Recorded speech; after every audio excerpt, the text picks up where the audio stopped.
Weird. We can't all make declarations of hatred at the same time. Hi, everybody. There are dozens of us. Dozens! 你好中过只叫吸纳，我爱更尊重中。石油上。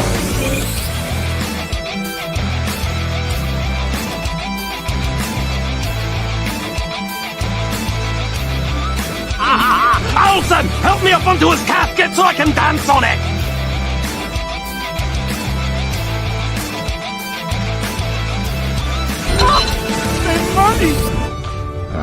I don't care. But how did you ever find us? Oh, easy. We just read the screenplay you left us.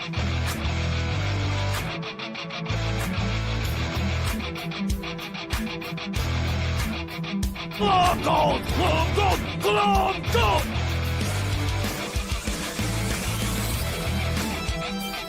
You get nothing! You lose! Good day, sir! I'll help you. Everything is sexist. Everything is racist. Everything is homophobic, and you have to point it all out. Just when I thought I was out, they pulled me back in. Huh? Zappuccino. All right, it is Thursday night in Tooney Town, and that can only mean one thing. It is time for my favorite night of the week. It is time to celebrate 1 whole year of Tooney Talk TV. Folks, my name is Marvin. I am the movie monster, and I am thrilled to welcome you guys back to our 1 year anniversary celebration. We have got so much going on tonight. I'm hoping some special guests will pop in. I don't know for sure. It's a lot of like, oh yeah, if you're able to get there, you can. If not, then whatever. Tonight, if we hit $500, I'm going to show you guys the last 2 t-shirt designs that we have coming down the pipe. If we somehow, by the grace of God, get to 1,000, I'm going to play my unreleased Sweet Baby Inc. parody song that I originally wrote for that game place. And you guys can hear that. So, so we will see how the night goes. So we are going to do our normal thing. We're going to read some stories, but then around the 9 o'clock hour, we are going to be playing a special episode of Can You Guess the Movie by its 1-star review, everyone's favorite game. But guys, I can't do it alone. I need my all-star panel here. And gentlemen, I know who you want to see first. Everyone's favorite thirst trap.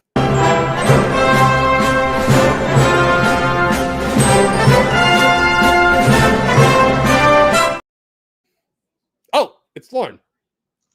I even wore my skirt. You did. I appreciate it. How you doing tonight, Lorn? I'm all right. How are you? I'm doing great, man. I'm doing great. On 1 whole year of this, Lorn, you've been with us for pretty much the entire year. So just wanted to bring you out first and tell you thank you, man, because I appreciate you, because you are an amazing addition to this panel. And I love our whole panel. Our whole panel is amazing. Have I really been here for almost the whole year? Yeah, you're here pretty much every week. I mean, you probably came in like maybe the second or third week or so. Wow. I mean, it was pretty early on. I didn't realize it had been that long. Yeah. I guess time flies when you're having fun. It does indeed.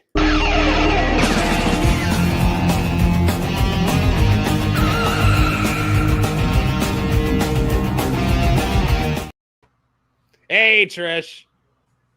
Hi. So, oh, hi, Lorn. Goodness. I want to make Lorn smile. Lorn seems so blah. We're gonna have a fun night. It's gonna be a night of upbeat laughter and hilarity, as it is usually. Once we get to this game show, it is gonna be fun because and Trish, this is gonna be a big night for you because not only are we playing this game, which I am expecting you to excel in this time. I'm imagining that in the months since the last time we've played, you've just been practicing and brushing up on all the 1-star reviews for every movie out there. All the Star Wars movies. We have got so much Blake Lively stuff to talk about tonight. Oh man, Kevin, we need Kevin. I know. I'm going to try to hold off until he gets here because he's running a little late. But yeah, we got stuff to talk. I mean, there is trouble in paradise, guys. Big trouble. And I'm sure you all care about it so very much.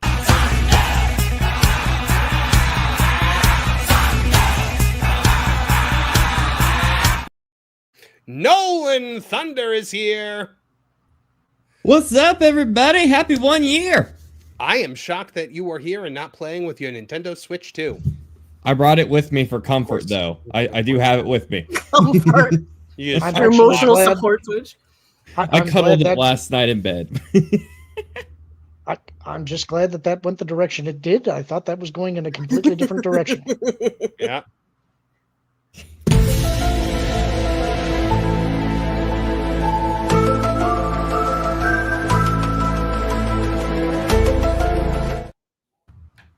Martin Stone is here, ladies and gentlemen. Hello, Martin Stone. You've been here for, I think, almost every episode of Tooney Talk TV.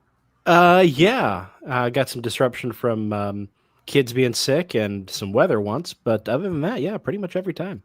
Oh, thank you, man, for being here so much. And Nolan, you too, guys, and Trish. I mean, you guys are just the best. We've created. Well, kind of Trish. I mean, no, you came. You were the last thing that was necessary, Trish. You were the mind stone in the infinity gauntlet of awesome that is this show. Vision. You know? But no, we murdered an automaton to get you. But guys, the other people that are, absolutely necessary and vital to the success and future of this show is you guys, the audience, who we could not do this without. And so this is a show made for you and also financed by you. We count on your generous super chats and gifted memberships in order to keep the lights on around here. And oh my goodness, Mike Glass checking in with 10 Tooneytown TV memberships. So thank you very much. Oh my goodness, that is amazing. Very much, Mike Glass. That is very, very generous of you, my friend. I always love his Palpatine memes. He's the master of AI Palpatine. And we got. Let's get to all of your super chats, guys. We do break for $50 or more, or 10 gifted memberships or more. If you guys want to break into the show and interrupt it, you can always, send in the $50 or more super chats, and we'll stop and talk about whatever it is you want to talk about. But Chef Eddie checking in for $5 says, "Congrats on 1 year. Lorn needs to do Star Wars book reviews so that I know which ones to look for and what to avoid." Lorn, that's a good idea. I did see that somebody had made some suggestions in the chat. I don't remember what all was on the list, but somebody suggested reading The Crystal Star, and I think that person needs to re-examine everything about their life. Oh my goodness. And Nolan Thunder gifted 1 Tooneytown TV membership. Thank you, Nolan. That's very generous to whoever got that. So guys, I hope you guys enjoy it. All right. Nolan bebopping. BPE checking in with the BPE special, $20 and no message. Thank you very much, BPE. We appreciate you and all that you do here for the channel. We love you, buddy. Blazing Bolts for $10. I don't usually watch your Thursday live stream, but I wanted to pop in and congratulate you with another milestone. Happy for you, and I wish you more success, my friend. Hashtag Tooneytown Wrestling Rules. Yeah, thank you so much, Blazing Bolts. Very much appreciated. Glad to see you here, buddy. Master of Puppets, member for 6 months, says, "Marvin, I'm hoping to take you up on your offer for recommendations for my time in Epic on my honeymoon. I prefer it typed so I can save it. Contact, absolutely, man. You know what? If you go on to that part, you just go on that park place, you'll find my email. It's mmontanero@thatparkplace.com. So you can send it along there, Master of Puppets. But don't tell anyone, though, because, I don't want people emailing me all the time. So keep it between me and you. Liquid Fox for $10 Canadian says, "I don't like Buffy, Angel, Power Rangers, Star Wars anymore, Lord of the Rings, Harry Potter, Supernatural, or Highlander. But you know what I do like? You guys." And that includes the chat. Happy anniversary. Thank you, Liquid Fox. I don't know. That doesn't sound like Liquid Fox likes me all that much. Not liking me. Buffy, Angel, Harry Potter, Supernatural. No, but he says you guys, as in like you're part of that. I'm just teasing. John Williams for $4.99 says, "Just got out of the shower with no hot water, and the thumbnail is reused art. This is all Nolan's fault. Happy anniversary, by the way." Yes, I know it is reused art. Thank you for pointing that out, John Williams. I really appreciate it.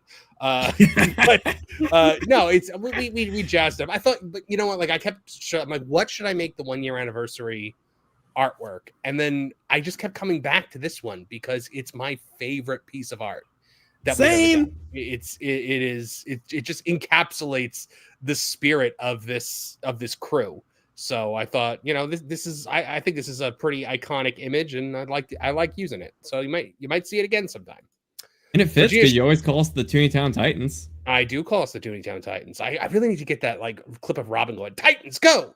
Yes. But Regina Sharp checking in says happy birthday from Glom Gold Industries. I'm shocked it took us that long to get to Glom Gold. Andre Adams for $10 with a whole bunch of emojis. Thank you so much, Andre Adams. Love having you here, buddy. Forever Runner 499 says, Marv, I have a theory about why Pedro Pascal is everywhere. There is a tear in the multiverse, and every Pedro Pascal has chosen to make our Earth his home. That would make sense. He actually would have made a lot more sense as Kang. Yeah, he kind of would have, wouldn't he? Oh my goodness! Oh, holy! Watch out! What's been coming in? Aubrey Crown gifted 10 Tooney Town TV memberships. Thank you very much, Aubrey Crown. That is super generous. And congratulations to those of you who got it. And Christopher Miller with $50. Thank you all for reminding me of the X-Wing novels. Broke them all out of storage and began to reread them. Hey, Disney Tools, make an X-Wing series and treat it like Andor. Hit the Pedro video. Oh, you know what? I think I got rid of it. Wait, I still have one of them. It's raining men. Hallelujah, it's raining men. Can't play too much of that. I won't get copyright struck. But Lorn's eyebrow. Like, oh my god! But thank you, Christopher Miller. Gosh, wow! I'm shocked at all of the generosity flowing around here tonight, guys. I'm keeping track of everything since we're doing a goal here tonight. So that's 2. Yeah. Okay.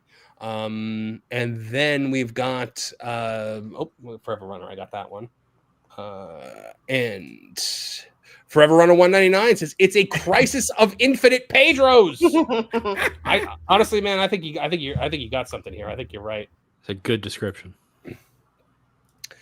Blazing Bolts checking in for $2 says, have you told your co-hosts about the Monet mag? No, they don't need that in their lives. It's an insipid, vapid magazine that Mercedes Monet puts out. Used to be weekly, now it's like monthly, apparently. But yeah, no, it's terrible, and it's the worst part of Kevin's like night whenever we have to read it. Is this the same chick that has a monthly subscription service where you can totally text her and not an intern? Yeah, totally not a chatbot. Let's see. Liquid Fox for $2 Canadian says, sounds like I need to give my opinion on Scream. Only if it's good. Liquid Fox. We don't take boy. Scream slander here. I still haven't seen it, so it's gonna be Halloween though. We're gonna do a Halloween special for that. All right, guys. So we are at $226 right now, almost halfway to our first goal here tonight. So that is wow. I am amazed. You know what? I need to play a little clip to say thank you because you know what? You guys have got the highest power level of any audience. Well, nope, it is right because you guys are the super powerful ones out there, hitting that Kaioken wherever you go. Andre Adams checking in again for $10, bringing our total up to $236. Says the effeminate Pedros are hiding here because someone out there in somewhere out there, the masculine Pedro hunts them down. Yeah, like he's Yulaw in the one. Anybody else see the one? No? That has the most 90s or early 2000 ending of any movie ever. I am Yulaw, and I'm nobody's...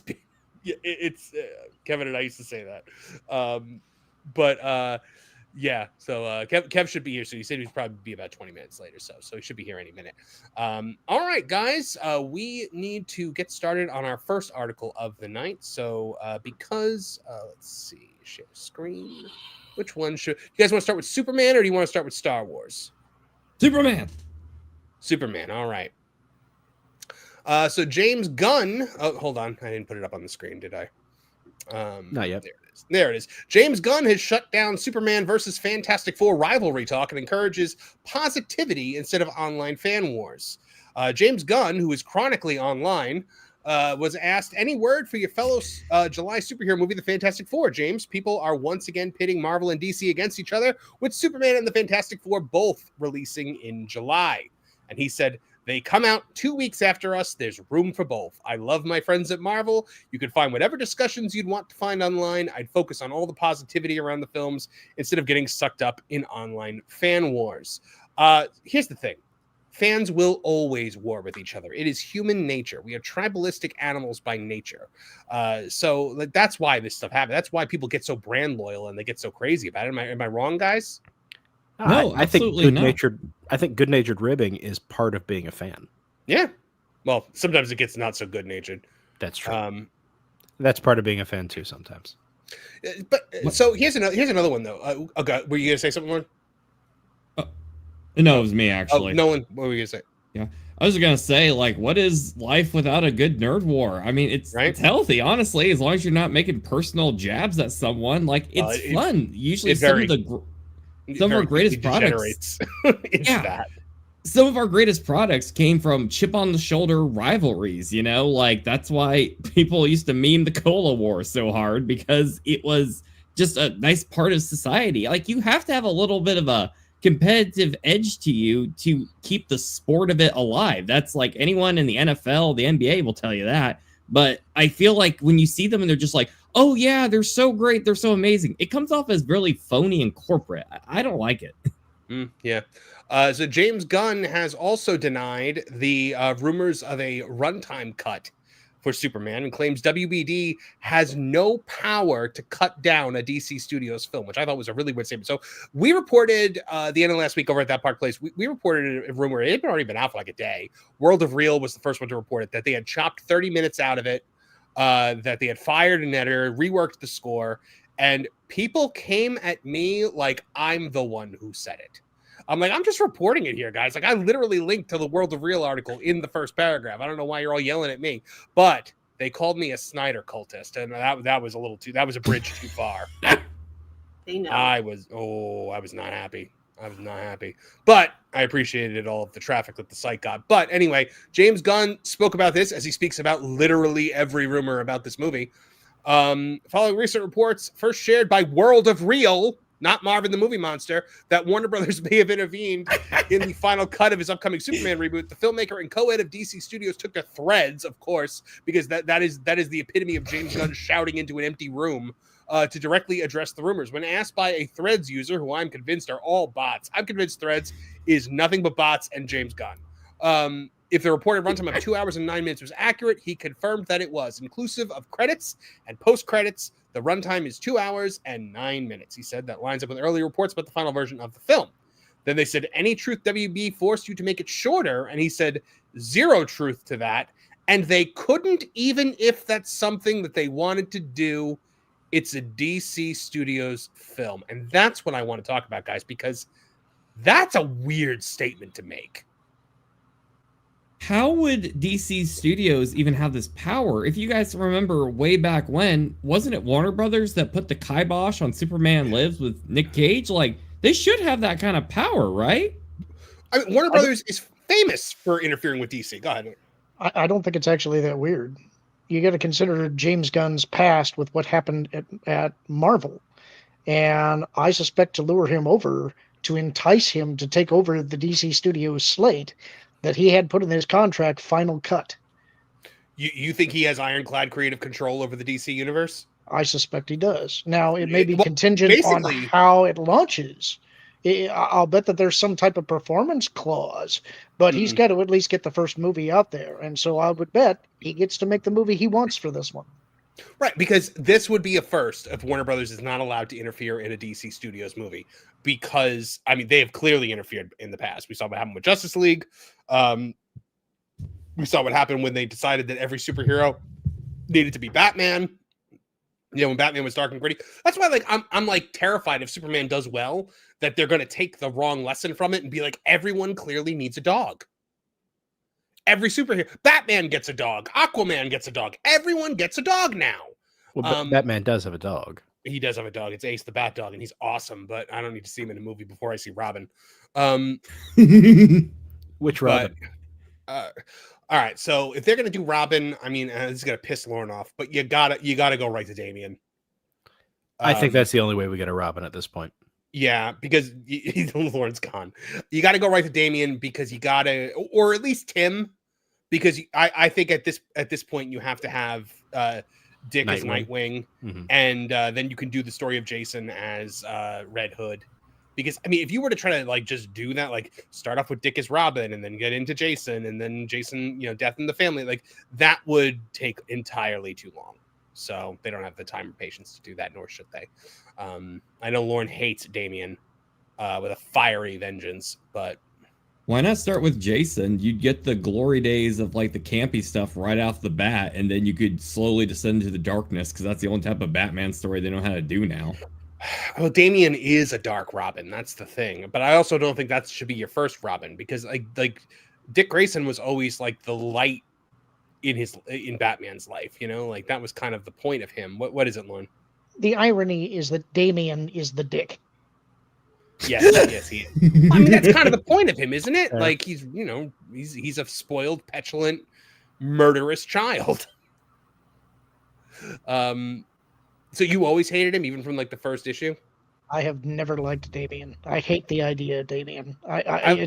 This is a stupid spin-off of what was an Elseworlds story. It wasn't canon. They made it canon. They replaced the best Robin with the worst.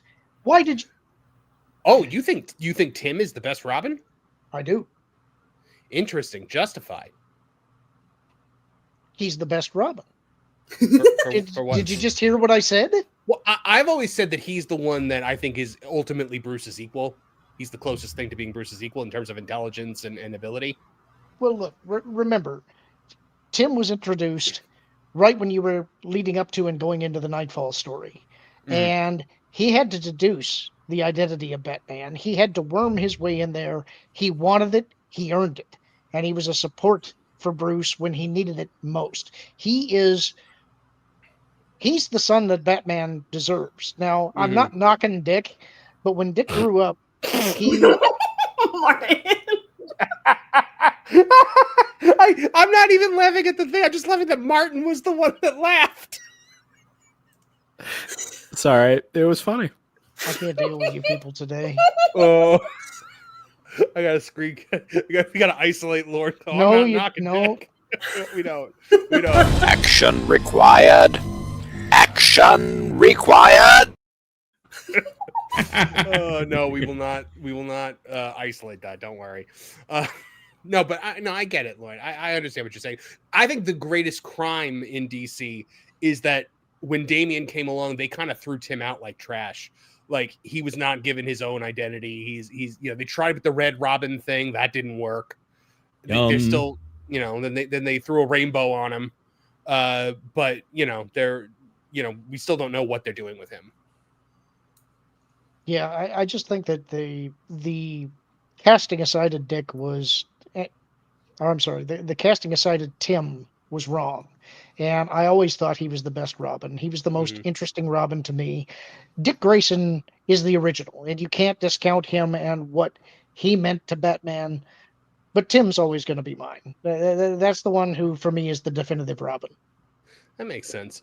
Well, so James Gunn, hold on, here it is. So you guys know how much I'm annoyed by the fact that James Gunn responds to literally every rumor about Superman. He never shuts up. He's constantly online. This movie is about him now and not Superman. I just think he needs to go away. I actually got this is the first time this has ever happened. I enjoyed something written by the Hollywood Reporter because the Hollywood Reporter pushed back on James Gunn when he shot down the budget claims for Superman. So James Gunn always publicly pushes back against any report that misrepresents, that he believes misrepresents Superman. But now one of the industry's biggest trades is calling his bluff. A new investigation from the Hollywood Reporter appears to directly refute Gunn's prior comments about the film's production costs, suggesting that the budget for Superman may be far higher than the studio wants to admit. In fact, according to DHR, and this is a Hollywood trade, mind you, the film's gross budget could be as high as $363.8 million, with marketing expected to push the total cost into the $400 million range.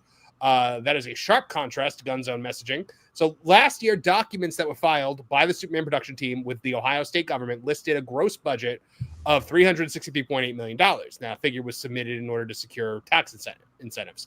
When that number was reported, James Gunn fired back online and was like, how in the world do they think they know what our budget is? Well, because you made a filing that listed your budget, James. He offered no alternative figure, but DC since then has alluded to a $225 million net budget, which factors in the tax breaks and incentives. That might be about right with the original report of the 363 with tax breaks. Maybe it gets down to 225. But the Hollywood Reporter is standing by that original number, backed by state records and industry sources. The outlet is also reporting that the $363.8 million gross figure was submitted by the production team itself, and a longtime film financier cited in the article told them that the figure is not incorrect.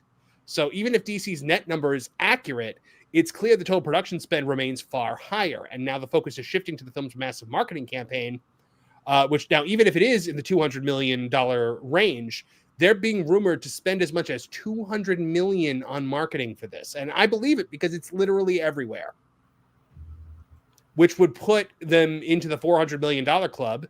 And one veteran financier told THR, there's no way to defend these budgets because when you get into the $700 million to $900 million break-even point in regards to box office and ancillary revenue, it doesn't make any sense.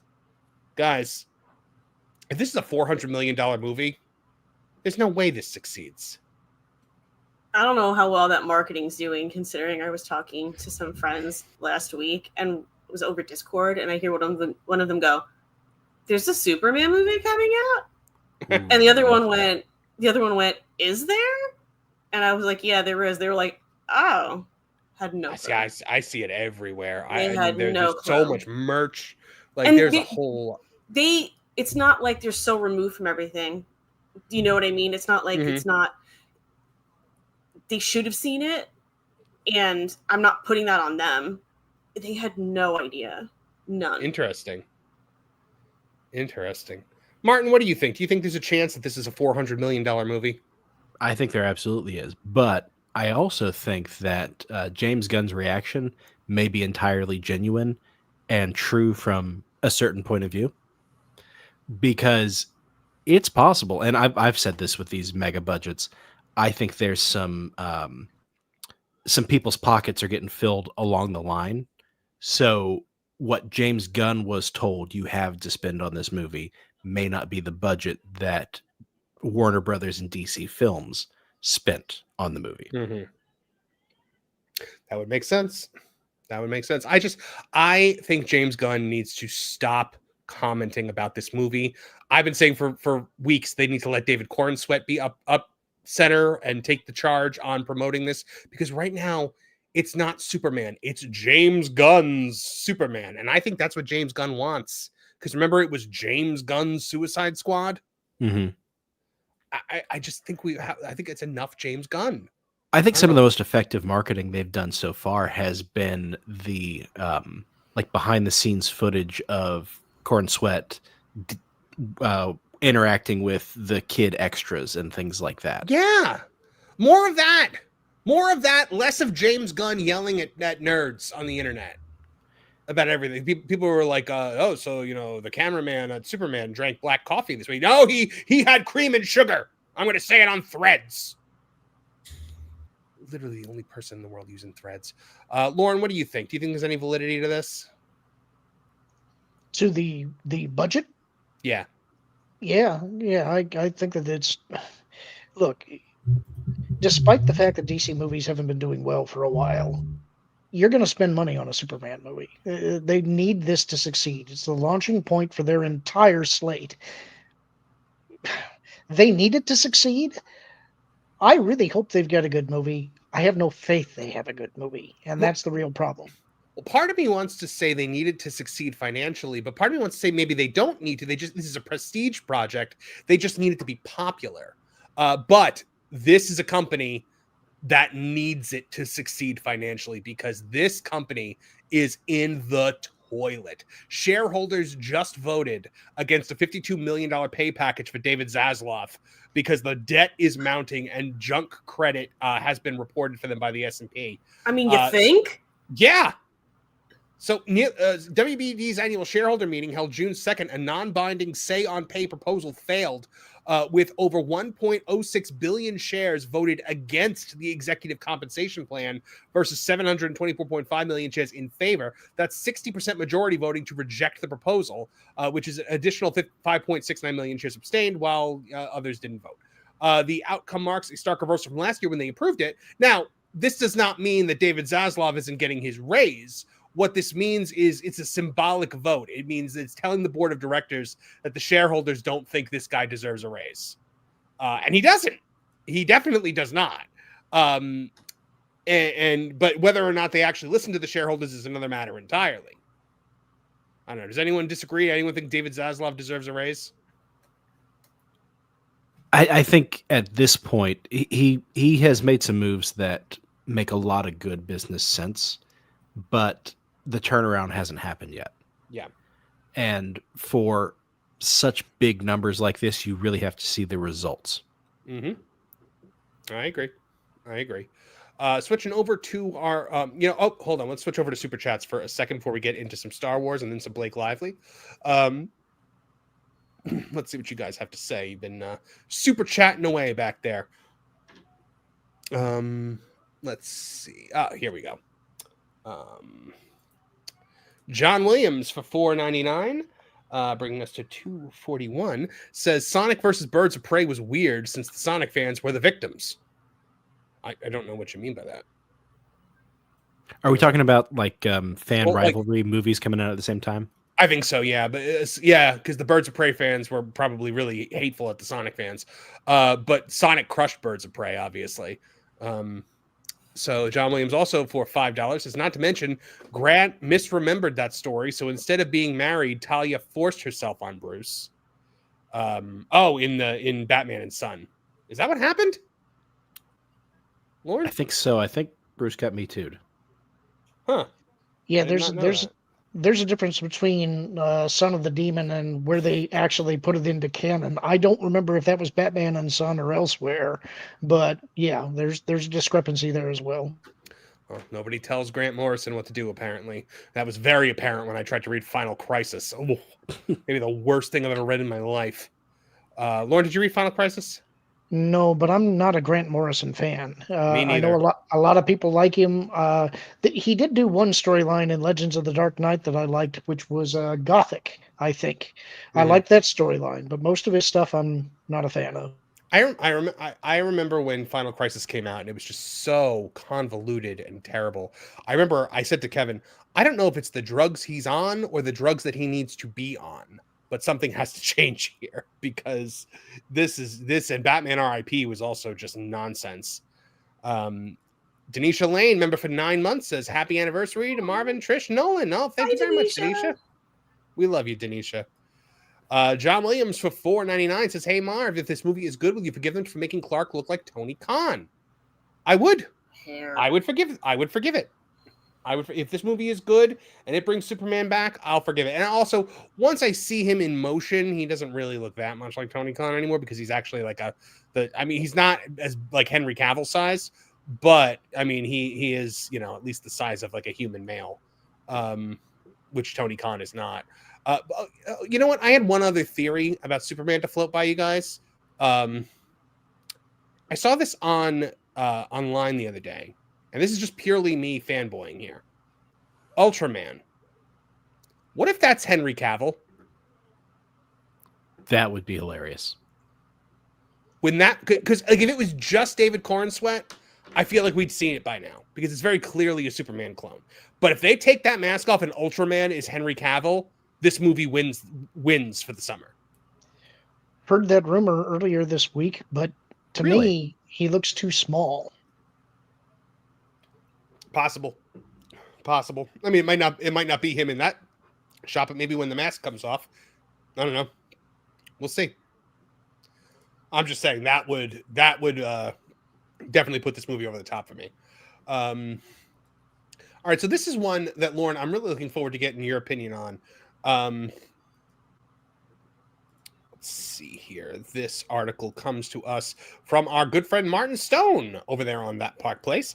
Mark Hamill says that it's time for Star Wars to move on from Luke Skywalker.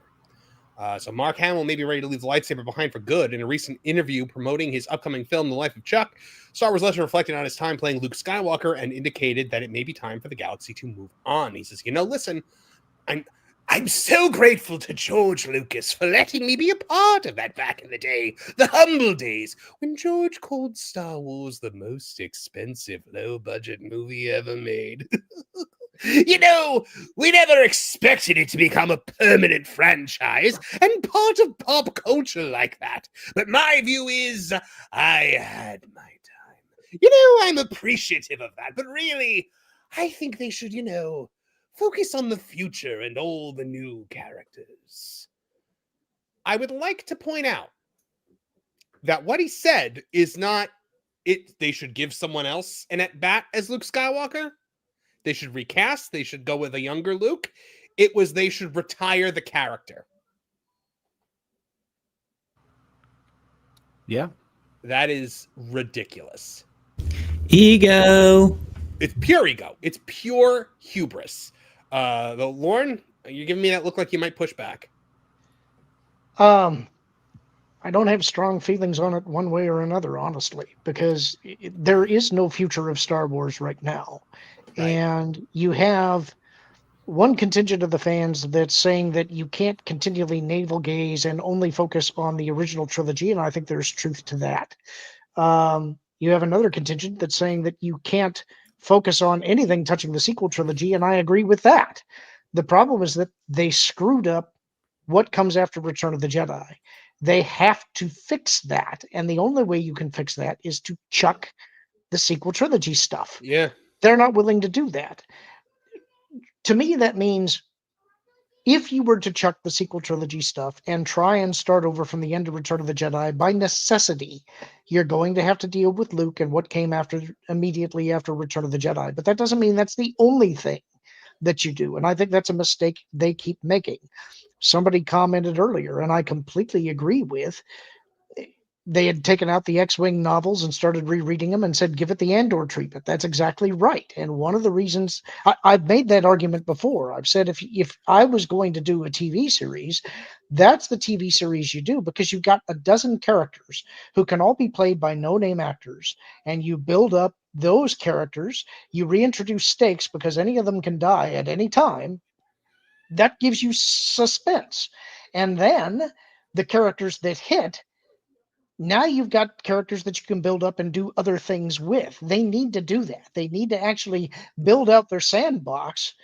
You can't stay under the Skywalker umbrella forever, but it does need to be addressed. We never got to see Luke in his prime, and that's what the fans always wanted. We wanted to see that our heroes in retirement made out. They did okay. We didn't get to see that. That's what they robbed from us. You're right. You're right. I'm going to float my solution if I can. Please do. So you go back to the sequel trilogy, and in the final shot of the last movie, you pan out and you see Gertie from E.T. playing with Elliot's Star Wars toys. She's got her Barbies. And Elliot runs in and shouts at her how she's messing up the story. Stop playing with his toys. Do you Spider-Man turned off the dark it? That's literally what happens in Spider-Man Turned Off the Dark. Really? Yeah. I never saw it. In the original version, they eventually reworked it so that the Green Goblin fight is at the end. But in the original version, because the Lion King lady, the lady who did the Lion King on Broadway, she was the one that was bringing Spider-Man Turn Off the Dark to Broadway. She really wanted, instead of using Spider-Man villains, to use Arachne, the Greek goddess of spiders, and everybody was like, "What? No, we have to use Spider-Man villains. It's Spider-Man." And so the first act is the Green Goblin. and they have this spectacular aerial fight scene, you know, when people weren't plummeting into the audience and nearly dying. And then in the second act, because it's all being told by like a bunch of nerds, like in their attic or whatever, like, and then in the second act, the one nerd's sister comes up, and she's the one that inserts Arachne into this, and it's why the second act is such a convoluted mess. Because they just start smashing action figures together, basically, because it's like every villain plus Arachne. They eventually rewrote the whole thing, but yeah, that show was a nightmare. I've heard the effects were great though when people weren't falling. A friend of mine that went to see an early production of it said that literally when one of them would take off into the air, EMTs would run into the aisles. Ooh, yeah, like they were just prepared. But now, Lorn, you said there is no future for Star Wars, and I think you might be right because according to the Hollywood Reporter, again, not a YouTuber, not a rumor site. This is the Hollywood Reporter claims that Dave Filoni and Carrie Beck will replace Kathleen Kennedy as the co-heads of Lucasfilm. So according to Hollywood Reporter, studio insiders say Lucasfilm is likely to promote from within, with Dave Filoni and Carrie Beck expected to succeed Kathleen Kennedy in a shared leadership role. The movie would mark the end of Kennedy's tenuous decade-plus tenure atop the Star Wars franchise, as Disney looks to course correct after years of inconsistent results. Despite ongoing speculation about external candidates, like former 20th Century Fox executive Emma Watts, the report says that the current thinking inside Lucasfilm is that Filoni and Beck will take co-head roles. The idea, according to insiders cited by THR, is to pass the reins to, quote, longtime veterans familiar with the franchise's DNA rather than bring in an outside voice. They said, and this just drove me nuts, Lucasfilm remains in many ways a family business, and as George Lucas's protege, Filoni has long been considered a golden boy. Now that's where I get mad, because I say this all the time, Dave Filoni was not George Lucas's protege, he was his employee.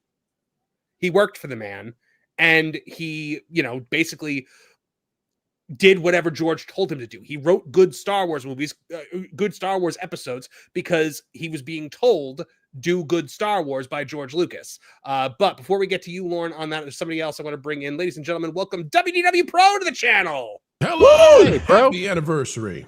Thank you very much, my friend.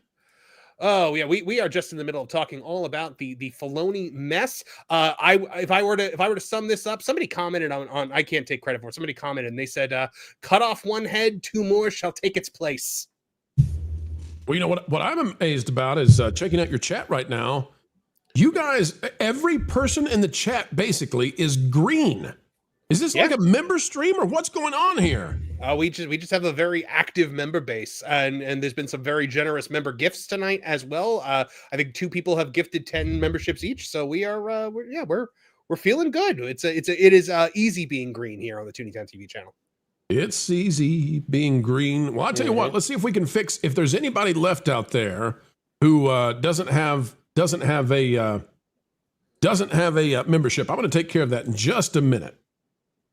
Oh, okay. Well, that sounds ominous. I see a couple of gray names popping up here. But yeah, guys, it is a gosh, it's I don't know. Trying to think of what to say. Lorn, save me here. I'm floundering. Hold on. Baby buggy bumpers. WDW Pro just gifted 10 Tooney Talk TV memberships. Thank you so much, bro. Really no problem. I'm watching to see. Does that get everybody? Are all of you out there green now? I see Rachel and Walter and Mary Jade, and they're not green yet. What's going on out there? Mary Jade? That's the name, Mary Jade. She's got a heart out there. Marie. I thought you were referencing Mary Jade. Sorry, that's my bad. No. And we've got Brad Becker, Shades, and Dumb. How are you folks still not green? We did I thought we did this right. I thought we tried to take care of that. We did our very best, but sometimes we fall a little short, and it's not why we fall. We fall to pick ourselves back up, Master Bruce. And Mike Glass checking in with 5 Tooney Town TV memberships, and WW Pro with another 10 Tooney Town TV memberships. Man, we are just turning that chat green tonight, folks. My goodness, Pro, thank you very much. That's very generous. It's not easy being green. Having to spend each day the color of the leaves. That brings Marvin. where I think it could be nicer being red or yellow or gold or something much more colorful like that. But green's the color of spring. And green can be cool and friendly like. Yeah. Yeah. And green can be big like a mountain or tall. Wait, I messed it up. And green can be. What's the line? And green can be big like a mountain, I messed you up, important sorry. like an ocean, or tall like a tree. Yeah. You gotta drop it down. You gotta say tall like a tree. Yeah. Tree. That's the old Henson way of doing it. Yeah. That's right. No, we don't do that Whitmire stuff around here. We Henson this thing. We try to Henson this. Brad, how are you still gray? Walter, how are you still gray? What would it take? We're doing everything we can. Yeah, seriously, guys. I don't know. You guys are just not gay. Guys, make sure that you are you have it set on YouTube that you can accept gifts, because that's going to be a big part of this. Listen, folks, I need one of you out there to drop 5 more memberships. I just want to see, does Dumb Bear and Brad, do they have their settings messed up? We need to find out. One more person out there. Give 5. Come on, we can do it. There we go. Nolan Thunder gifting 5. Oh, Look at that. Nolan Thunder with the 5 memberships. Thank you very much, Nolan. I got you. Thunder. Dumb Bear still is gray. I tried. Walter. It's just one of the 2 Bear. people he said. Where's Brad at? goodness. Did Brad get one? Darn you, Brad. I don't know. I don't know if he did. By the way, XJ Cherokee Bear for $2 says happy anniversary to the cutest monster on YouTube. I'm not familiar with you, XJ Cherokee Bear, so I'm just gonna assume that is a fun comment, and I'm gonna just treasure it. Thank you very much, sir. And BPE checking in with the BPE special 5 Tooney Town TV memberships and no message. BPE Pro comes in every week and he drops $20 and no message. We call it the BPE special. Oh, BPE special. Yep. So that brings us to $428 for the evening, guys. We are close to that $500 first goal. And WWE Pro gifted another 5 Tooney Town TV memberships. Bam, bam, bam. Listen, I think the same people are getting green now. I think the greens are getting greens. The grays are being left out. YouTube is not being kind to the grays tonight. Shades of green. You just get greener. Yeah, seriously. Lorn, how are you gray? No, wait a minute. Hold on just a second. Lorn Connor, you look at me. Hang on. I gotta fix this. I'm facing the wrong way for Lorn. Lorn, hang on, Lorn. Look down into the Lorn, how can you possibly still be gray on Marvin's channel? How is it possible?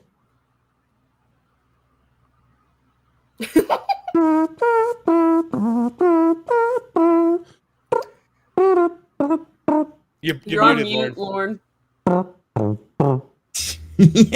It's okay. I hadn't said anything. You might notice that gray is kind of my color. It is. I have in fact noticed that. The ladies say it's the color of the silver fox, is what I've heard. I have actually considered. I have considered shaving it all off just to see what you guys how you would react to it. I hate it every time I do it, but I have thought about it once or twice. Well, I wish you would, because at least then, the women would stop grasping at you. It must be exhausting for you. When have you ever seen a woman grasp at me? I have seen a woman. Listen, I have had no women grasp at me for 10 years, dude.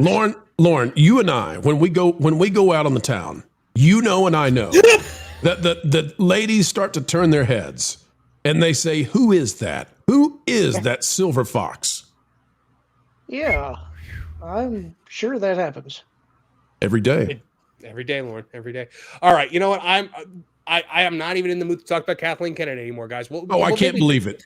I can't believe it. You mean to tell me that Kathleen Kennedy bums you out? I can't believe it. Yeah. And so, we'll catch up with Blake Lively and Taylor Swift and their deteriorating friendship on the other side of our game show. Boy, this is just a real ray of sunshine, this show, eh? It's my favorite drama. While Pro is here, I do want to play a bit of our game, Pro, if you're able to hang out for a little bit of that, because we do have a game show that we like to play here on special occasions. It is a fan favorite. The rules kind of get made up as they go along, but it's going to be a little bit more professional this year. Are you able to hang out for a little bit? Or do you have to I am ready. I was born for this. All right, folks, then without any further ado, guys, it's time. Ladies and gentlemen, it's the moment you've all been waiting for. It's time for everyone's favorite game show, Guess the Movie from its 1-star review, stolen shamelessly from Mr. Sunday Movies. And here's your host, Marvin, the Movie Monster!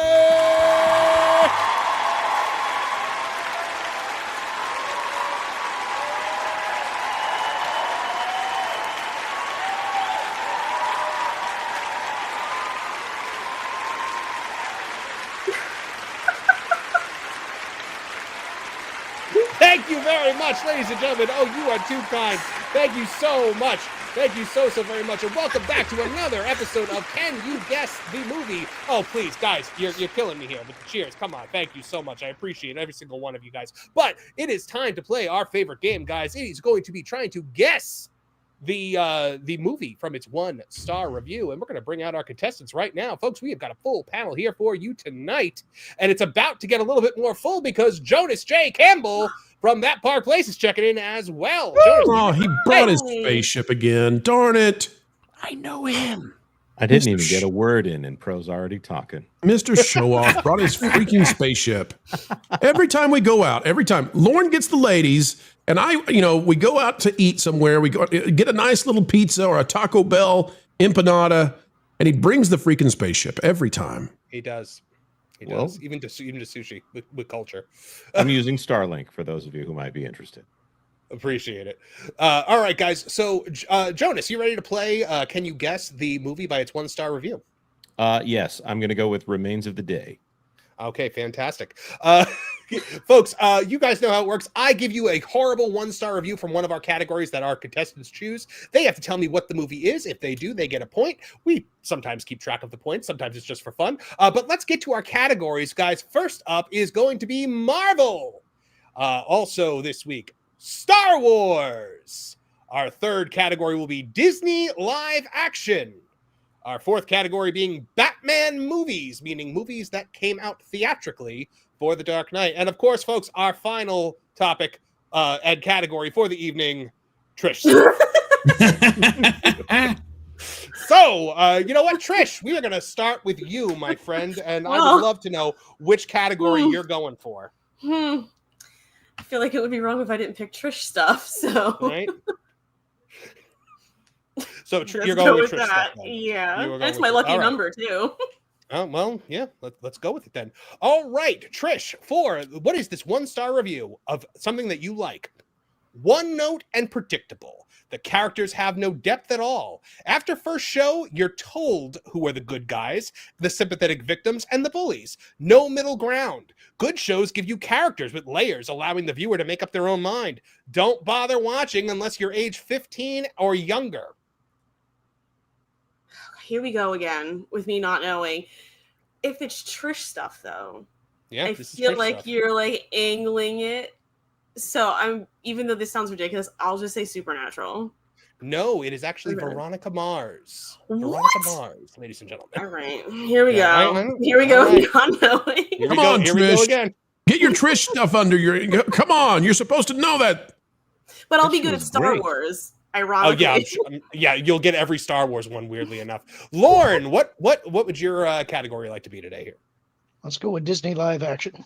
Disney live action for Lorn Connor. Let me get to a good Disney live action. All right, Lorn, for 1 point.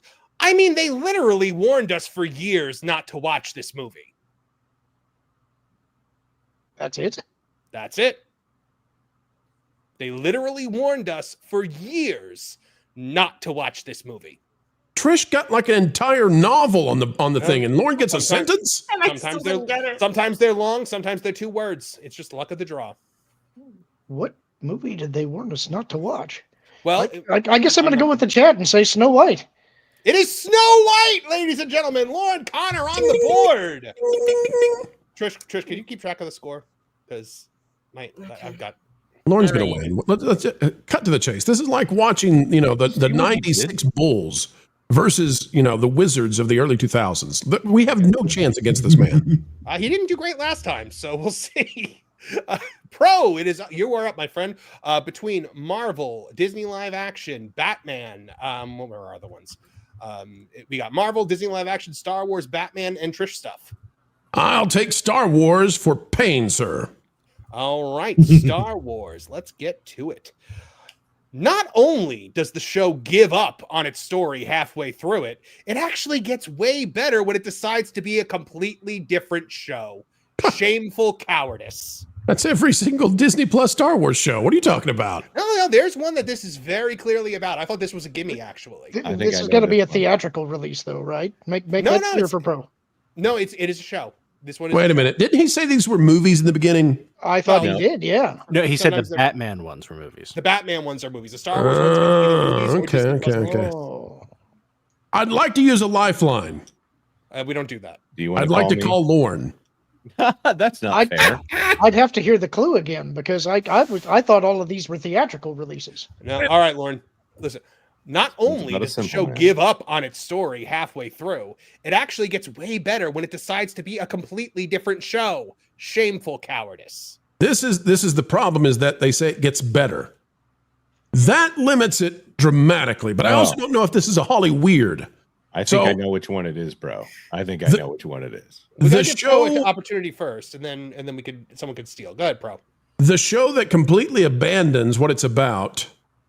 Oh, this is so tough though, because I don't know if there's a woke writer. See, if it's a woke writer, then they're going to be mad because of Mandalorian season 2 pivoting to something else. But if it's a non-woke writer, then it might be the Book of Boba Fett. But it also could be it's not Andor. What do you think? I'm gonna bet on it being a woke writer who is angry that it went away from what they wanted it to be, which was all about Mando and not about Luke. And I'm going to say it's Mandalorian season 2. Wrong. It is not Mandalorian season 2. Jonas, did you want to venture that guess? I would say Book of Boba Fett that had 2 episodes of The Mandalorian in it. It is the Book of Boba Fett, which becomes a completely different show halfway through that many people found more engaging. I flipped the coin of wokeness and I turned up the wrong side. There are some very woke reviews in here, though, guys. I will warn you. So, Trish, we can give Jonas 1 point on that. Oh, I was going to ask you, because last time you tried to be like, oh, steals don't give points, and everybody was like, what are you talking about? Steals don't give points. So I wanted to make sure. I just make up the rules as I go along. This is mostly for my entertainment. All right, Jonas. I'm sorry, no, Dance, monkey, dance. Martin Stone. It is Marvel, Star Wars, Disney live action, Batman movies, or Trish stuff. Martin, I dare you to pick Trish stuff. I just dare you. I can't pick twice in a row, so I can't. Yeah, I can't do it next. So you're picking Trish. Oh, yeah, we had a rule last time that you couldn't pick the same one twice in a row. I think we might have to undo that rule because of Trish stuff. Yeah, because I just find Trish stuff so funny. You know, not that this is a commentary on the things Trish likes, just that it sounds funny. Trish trash would have been good. That's good. I'm not offended, Martin. Don't worry. All right, Martin. Here we go. Trish stuff. So boring and unwatchable. And whoever compared this trash to the Vampire Diaries universe should be banned from watching TV for the rest of their lives. I already know this is wrong. Whatever they're talking about. Diaries comparison. I'm torn between Buffy and Supernatural, but I'm going to go with Supernatural. Wrong. Trish, would you like to steal? Is it Buffy? It is Buffy the Vampire Slayer. Oh. Martin and I had the same problem. We called out the correct answer. Okay. Woohoo! All right. Nolan Thunder, you are up, my friend. All right. Thank you. Can I see the categories again, please? Oh my goodness, Nolan, you're killing me. Marvel, Star Wars, Disney live action. Wait, Bob Barker, man. You know what? Let's do Disney live action. Let's have some fun with this. Disney live action. All right, Nolan Thunder. I got a Disney live action for you. All right, it's a long one, Nolan, so buckle up. Okay. Oh, hell no! Yes, most of the cinematography is beautiful in most shots, but in all honesty, just like everyone else did, I did not F with this casting. The dress looked like a dress-up costume from Party City, and some of the CGI was unsettling. They cut out the main song from the original, and the ending felt quickly wrapped up. If you're 9 and under, you won't notice, and you probably would enjoy this much more. This is a gimme. Come on. Snow White. Nolan. It is Snow White! Nolan. Oh, I'm sensing a pattern. Yep. Pattern indeed. By the way, there are 6 reviews for each category, just so you guys know. Things can repeat, right? Like things can repeat. It doesn't happen often. I mean, they just did repeat. Yes. You didn't load up all of Disney live action with Snow White, did you? I can't tell you if I did or I didn't. So never. If you did, I think that I get to steal that whole category. I don't think so. Jonas J. Campbell, which one are you going for, my friend? I guess I'll go with Star Wars. Star Wars. Okay. I've not finished it yet, so a review is maybe unfair, but I'm bored senseless at this exposition fest, which is all it has been, really. For clarity, I'm a long way into this, and nothing has happened. It's longer than 2001 The Space Odyssey, where we go from the dawn of man to the birth of a new race. It's longer than Stalker. I'm just going to go with my gut and say Andor. It's actually Zack Snyder's Justice League. That's not Star Wars. This is a running gag that I do, Jonas, where I insert Zack Snyder's Justice League into things because I just like to read bad reviews of it. No, okay, I'll give you your real Star Wars one now. All right, Star Wars for Jonas. This is why we clarify the rules. You can watch the first 15 minutes of episode 1 and the last 15 of episode 8, and you'll have seen the whole show. Like, literally nothing else happens. I'm trying to think which shows are like that. That kind of describes The Acolyte because almost nothing actually happens in that show. Is that your final answer? No. I'm gonna. I think I know it. I'm stealing it when he misses it. Okay. Okay, it's not skeleton. Okay. Bearing in mind that this might be an unreliable narrator, I'm gonna say Ahsoka. It is Ahsoka.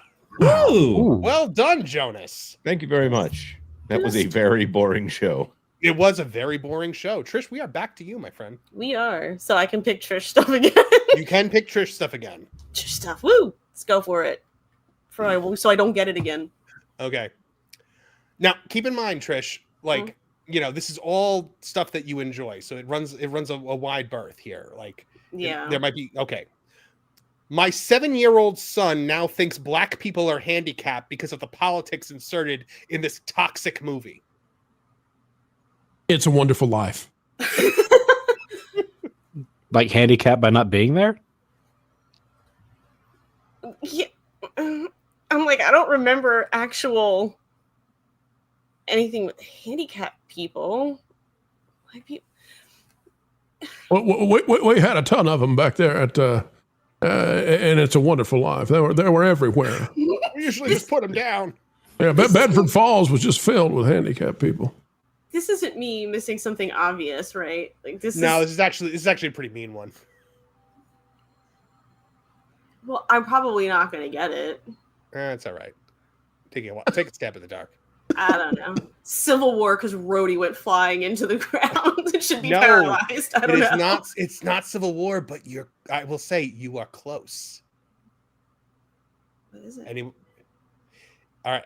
It is Captain America: The Winter Soldier. It's a Bucky Barnes movie.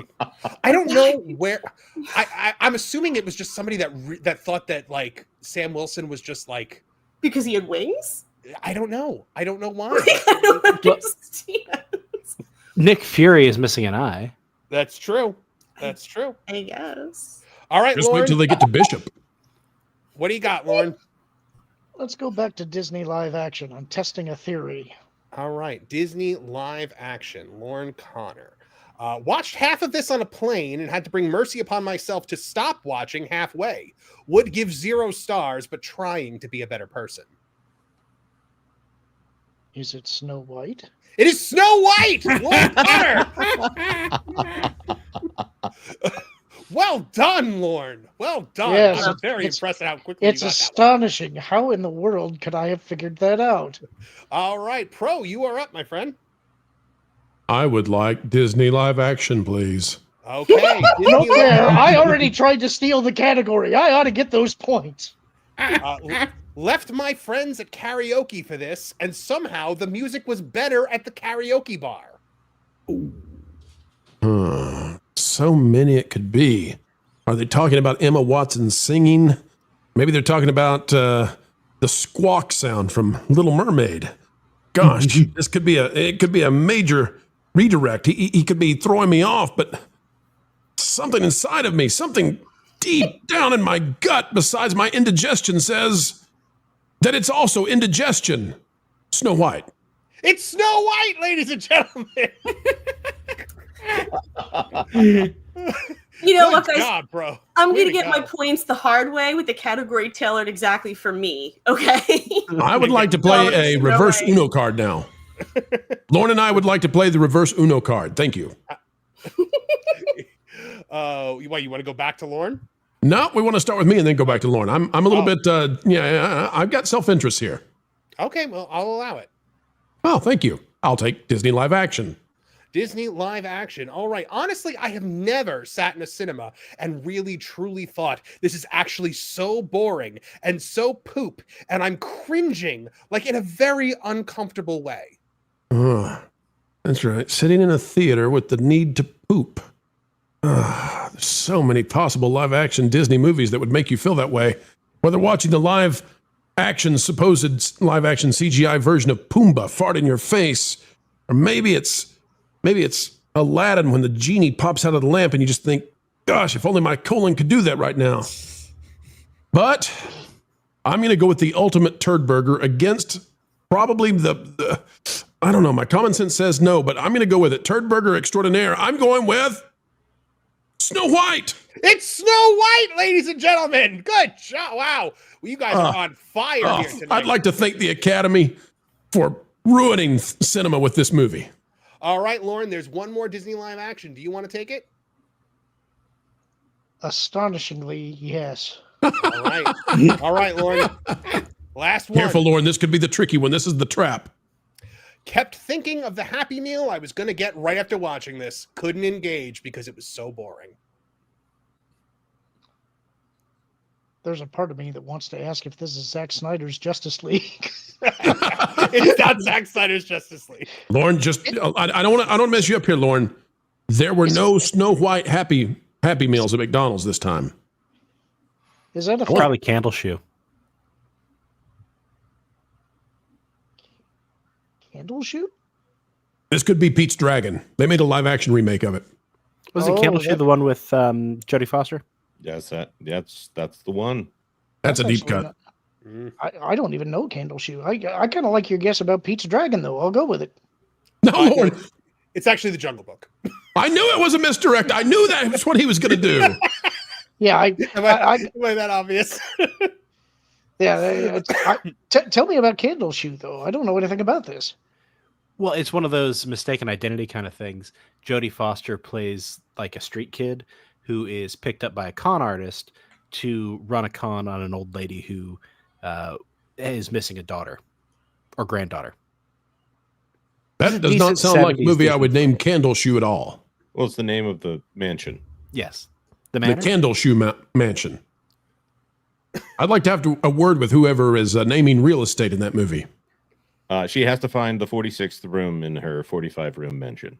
I recommend the boiler room as a good starting place. And don't forget to search the telescope. All right, we're going back to the regular order now. Martin Stone, you are up next. Which category would you like to pick, my friend? Now, Disney live action's gone, so we have Marvel, Star Wars, Batman, and Trish stuff left. Let's take Batman. All right, Batman. First foray into Batman, I believe. This is a great one. Anti-revolutionary, right-wing, pro-colonial propaganda that ages like hot milk each passing year, over-bloated and emotionless. Ooh. pro-colonial? This is definitely Adam West. Well, some days you just can't get rid of a bomb, but I'm going to go with the Batman. No, this is the Dark Knight. Can I make a steal? Oh, The Dark Knight. What was pro-colonial about the Dark Knight? I was going to try that I too. don't know. Oh, I know. Because it's secretly a movie about George Bush's war on terror, and it's pro-George Bush. Yep. Right. Yep. And I was also like, do they think the Joker is the good guy? Like, is that what's happening here? Some of these reviews are absolutely wild. Tell me where your 1 star is. All right, Nolan, Thunder. Which one do you want? You need to see the categories again. All good. You know what? Can we head back to the Dark Knight? All right, Batman again. Terrible movie with no plot and no action. Good luck, Nolan. Yeah. No action. There's no plot and no action. Batman Begins? No. Anyone want to try to steal? Wait. I'll try to steal. Go ahead, Martin. The Batman. No, it is not the Batman. It is Batman 1989. Oh, okay. There is very little action. There is very little action. That was kind of what I was thinking. They got nuts. They did get nuts. I guess the budget for the pyrotechnics of the Batmobile didn't count for that movie reviewer. Okay. All right, Jonas, you are up, my friend. I'm going to go with Marvel. Marvel. Okay, let's go. I wish that my dream of seeing this film wouldn't have been ruined with this. I wish I could unsee what I saw. This film is arguably the worst movie of its decade. All the way from the beginning till the end, it's absolutely 0% good. It's so hopeless, I'd rather sit on my chair an entire week and do nothing. The movie has nothing entertaining about it, and even the slight bit of comedy that was there tries way too hard. I'm going to say, because I've watched it recently, and it is one of the most lifeless things I have ever seen on screen. The Eternals. It's actually Zack Snyder's Justice League. All right, Jonas, I'll give you a real Marvel. I'll give you a real Marvel one. Let's see. All right, I'm going to have to edit the actor names here. Or you know what? I'm going to give you a very simple one. This should have just been called The Fish Man. And it's a Marvel movie? It's a Marvel movie with a fish man. Marvel movie with a fish man. I'm confused. Do they have a fish man in Marvel? In the Marvel? Namor. Lorn, what are you doing? I was trying to steal it. There you go. Thank you very much. I wanted to steal too. I'm gonna. Well, what's the name of the movie then, Jonas? Black Panther: Wakanda Forever. It is Black Panther: Wakanda Forever. Thank you, Lorn. Thank you for the freebie. I don't know how Lorn gives that away because it's not Namor. It's Namor. Namor. All right, Trish, you're up. I feel bad picking Trish stuff again. It's literally there for you. So. All right, go for it. Why not? Trish stuff. Okay. All right, you do not have to give me the specific entry of this. You just have to give me the what it is, like the IP, basically. Okay. The character with the most main character vibes and plot armor in any creation ever. The world building has more holes than cheese from Switzerland. Half the story doesn't even make sense, and they would have died like 300 times if not for the plot armor. All bad storytelling, bad writing, and bad acting. The second one's garbage too. Is it Harry Potter? It is Harry Potter! Specifically, this was Harry Potter and the Sorcerer's Stone. But good job, Trish. Oh, okay. I see what you're saying. Okay. Woohoo! Yeah. All right, Lorn. What are you picking? Pick your poison. Let's go with Marvel again, if there's any left. Marvel. Yeah, there is some Marvel left, actually. There's actually quite a bit of Marvel left. Wait, are the Zack Snyder's Justice Leagues counting against any of these 6 movie totals? No, those are just tacked on extra. All right, Lorn. I did not care for this one bit. I do not care about these characters. A series about the most boring Avengers wasn't really going to sit well in my books, was it? I watched this purely because I'm seeing another movie on Friday that connects to this, which I edited because I didn't give it away. After watching Wakanda Forever yesterday and this today, I am now dreading this movie. Fingers crossed it isn't like this for the rest of this diabolical garbage that we've been given post-Endgame. Post-Endgame? Post-Endgame. It is a series also, if you can't tell. Read it again, please. Sure. I did not care for this one bit. I do not care about these characters. A series about the most boring Avengers wasn't really going to sit well in my books, was it? I watched this purely because I'm seeing another movie that connects to it on Friday after watching Wakanda Forever yesterday and this today. I am now dreading the movie. Fingers crossed it isn't like the rest of the diabolical garbage we have been given post-Endgame. I would have said Thunderbolts because they said the most boring Avengers, but...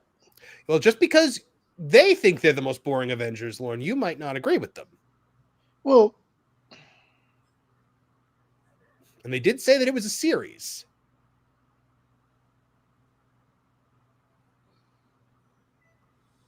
Snow White. That was perfect. When you say a series, you're referring to a TV series? It is a Disney Plus series. I will give you that. My brain was not on that. Post-Endgame. He'd like to buy a vowel. Okay, I guess I'll go with Hawkeye? No, it is not Hawkeye. Does anyone want to try to steal? Pro would like to steal. Go ahead, Pro. I would like to guess that it is La Invasión Secreta. Secret Invasion. No, it is not Secret Invasion. It is. I'd like to try to steal. I usually only allow one steal, but it is. Was this what you were going to say, Martin? No, I was actually going to go with WandaVision. Oh, well, you'd be wrong. It's Falcon and the Winter Soldier. See, that's not fair. There's too many boring Avengers. I know, right? Okay, Pro, you are up. I'd like to go with Disney live action, please. We don't have any more of those. Really? Marvel. We have Marvel. We have Star Wars. We have Batman, and we have Trish stuff. Huh. Let me pull a Nolan. Let me pull a Nolan. Could you put those back on the screen for me, please? Yes. All right, let's see here. Marvel, Star Wars, Disney live action, Batman movies, Trish stuff. How about Disney live action? We're out of Disney live action. Huh. I was hoping he'd looked up another Snow White review before, okay, fine. I'm going to go with then... Wait a minute. So it's Batman is just movies. Batman is movies. They all came out theatrically. Okay. Batman movies. Batman movies. All right. Yep. Bizarre tone between goofy slapstick violence and far too many uncomfortable sexual situations. The cis-het kind, not the fun kind. Batman's a loser dork in this one, and he barely gets any screen time. The director doesn't think women are real. The villain was a nasty ableist caricature combined with queer coding. This is somebody that would be your best friend, bro, clearly. This is easy. Okay. This one, actually, I feel like it's a gimme. Okay. I can read it again if you need. Read it one more time. I need to get more into the cis. Bizarre tone between goofy slapstick violence and far too many uncomfortable sexual situations. The cis-het kind, not the fun kind. Batman's a loser dork in this one, and he barely gets any screen time. The director doesn't think women are real. The villain was a nasty ableist caricature combined with queer coding. Okay, I'm going to go with the Batman. No, it is not the Batman. Jonas, you seem to think it was easy. Nolan, what do you got? Batman Forever. Nope. I'm going to guess Batman Returns. Oh, go ahead. Batman and Robin. No, Jonas? Batman Returns. It is Batman Returns. They didn't talk that way when this movie came out. There's no way. Are you getting modern reviews for old movies? Yeah. No, these are all from Letterboxd. Oh, darn. That's why. See, I thought this was an actual reviewer from back, So I was getting... When you use that language, I thought, well, this has got to be post-pandemic. It's the whole thing about him having flippers for hands and being thrown into the sewer. I see. Okay. I'm with you now. Mm-hmm. All right, Martin Stone. I think I will go with Star Wars. Star Wars. Okay, let's see. We got a Star Wars one for you. I'll reiterate that if you enjoy this beyond nostalgic reasons, you've lost your mind. A 4.0 on this site. Are you people insane? This is marginally more watchable than the other two, which were frankly not even that. Empire. It is not Empire Strikes Back. Anybody want to try for it? He referenced the other two. It's got to be the last in the trilogy, whatever it is. Holiday special. No, it is not the holiday special. That's not a trilogy. Anybody else? It feels like 3 movies. I'm actually going to guess that somebody did that to Return of the Jedi. No, they did not. It was Revenge of the Sith. Wow. Whoa. Yeah. Some people have terrible taste, guys. So, all right. Whose turn was it now? Who just went? Martin just went? Nolan. I just went. Okay. I'll take Star Wars. Star Wars. All right. Let me see. Get you a good one. Whoa. What is this? What is this preferential treatment you just offered? I just pick one at random typically. Or whichever one I think will be funniest. Please stop. You're continuously insulting and ruining Star Wars for me. Written by a 4th grader with the imagination and creativity of a 40-year-old. Sets were all right, except for the 1950s suburban dystopian utopia. Oh, it's easy. Nolan, you got to get this one, man. This is easy. Come on, Nolan. No pressure, but we're all going to make fun of you if you don't get it. I mean, look at Lorn. Lorn is ready to go, man. In fact, I'm not even going to try and get in front of Lorn. Is this about to be like that scene in Batman Returns where the Penguin's giving a speech and everybody just magically has vegetables to throw at him up at the podium? Pretty much. I will give you a clue. Remember, he said that the only one that was theatrical releases was the Batman category. And I'll give you a warning. Lorn is about to jump on this, stealing it like a bulldog starving on a pork chop. So watch out. And I'll warn you that this one either has witches or owls or wolves. That's all of the Filoni stuff. I believe in you, Nolan. I am going to go with... You can do it, Nolan. You're an important part of our crew. Ahsoka? Skeleton Crew. It is Skeleton Crew. I threw you the lifeline there, Nolan. Lorn came in like a wrecking ball. All right, Jonas. Which one do you want, my friend? I think we have more Marvel, we have more Star Wars, and we have more Batman. We're out of Trish stuff. I'm just gonna say. I'm sorry. We do also have Trish stuff. Take our Trish stuff away from her, Jonas. I'm going to go with Batman because I don't know what Trish likes, so I'm not going to try to use that. Okay. Flashback the movie. Could have used more flashbacks. Wait. This is not Zack Snyder's Justice League. This is definitely the Lego Batman movie, Jonas. Which category was it? Have you seen the Lego Batman movie? There's actually a lot of flashbacks in that. I'm trying to help you. Oh, I got it. Okay, go ahead. Okay. Theatrical bat. You got the whole series is based off of flashbacks. Repeat it one more time if you wouldn't mind. Flashback the movie. Could have used more flashbacks. Movie with a lot of flashbacks. For this one. This is actually difficult because they all have Well, I guess Batman Begins is depending on when you think that story begins. Yeah, it jumps around. Batman Begins is almost the entire first act could be considered a flashback. He's gonna get it. Batman Begins is my guess. It is not Batman Begins. Steal. Go ahead, Nolan. Mask of the Phantasm. It is Mask of the Phantasm. That was going to be my second guess, actually. I thought you had that one, Jonas. I really thought you had that one. Yeah, that's a real technicality too, because that was a theatrical release. It did horrible in theaters too. Yes, but it became a cult classic later on. It was one of the best Batman movies, in my opinion. All right, Trish, what you got?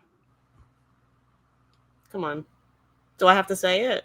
You're going to make me say Trish would like Trish stuff? Yes, I'm going to make you say it. All right, Trish stuff, please. All right. super predictable storylines most of the time, annoying, repetitive storytelling. I mean, I don't know why I finished the whole series, but I did. Maybe just to check out how stupid the storytelling could get. Disappointed completely. I mean, I started watching this right after finishing SEAL Team. Boy, it's just plain disgusting how poor these characters are. My gut is telling me it's Supernatural. It is Supernatural. Shut up, whoever that was. I know. I wanted to really hammer that one home to piss you off. Thank you. Appreciate it. All right, Lorn, you're up. What's left? What is left? Probably more Trish stuff. Hold on.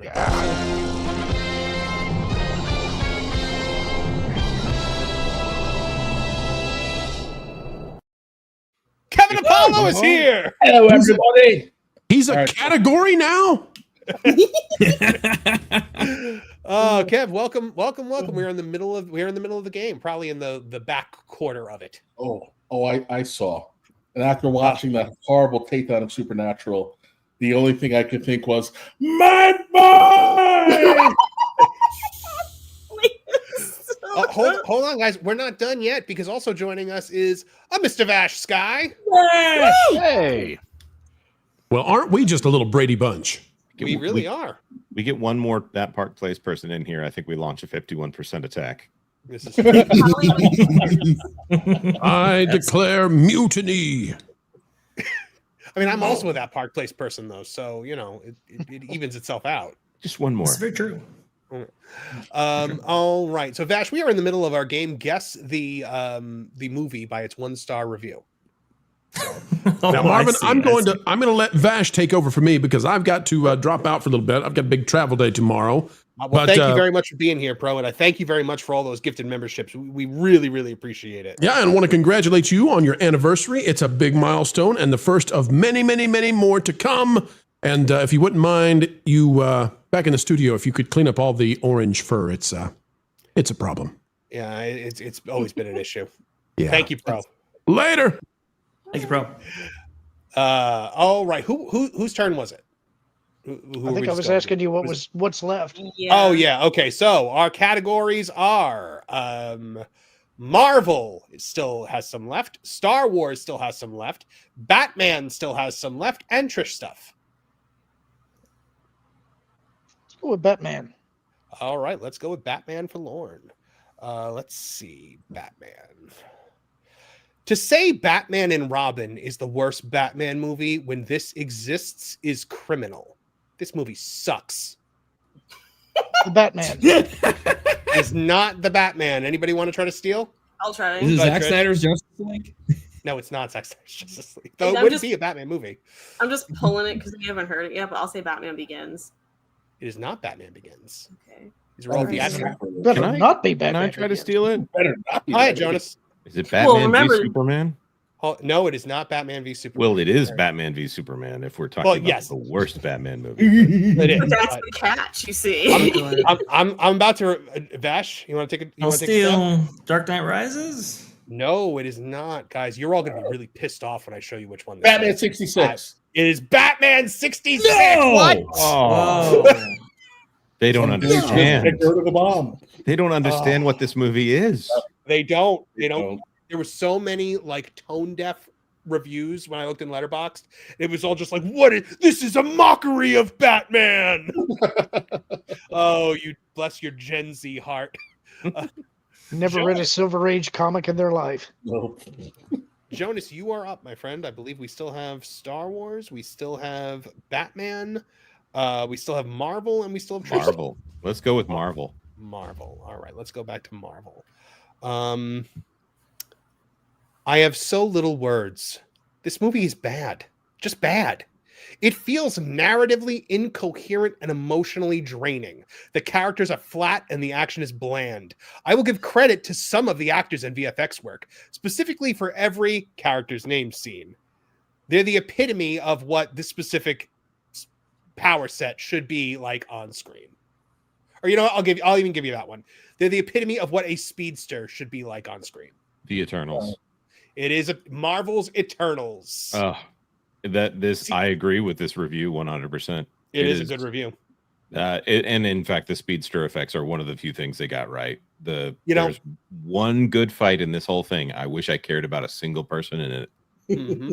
I honestly, I felt comfortable with the speedster thing because I didn't think anyone was going to remember there was a speedster in the movie because I didn't when I saw the review. I was like, yeah. I mean, they didn't use any of the stuff that they used on that they should have used for Quicksilver.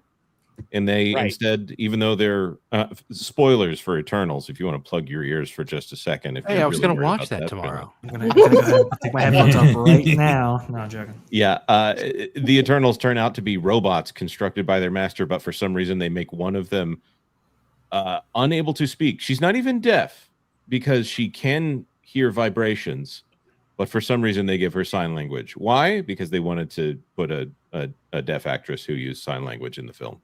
Wait, but also they're robots in disguise? They are robots. They are, and they don't even turn into cars. What a waste.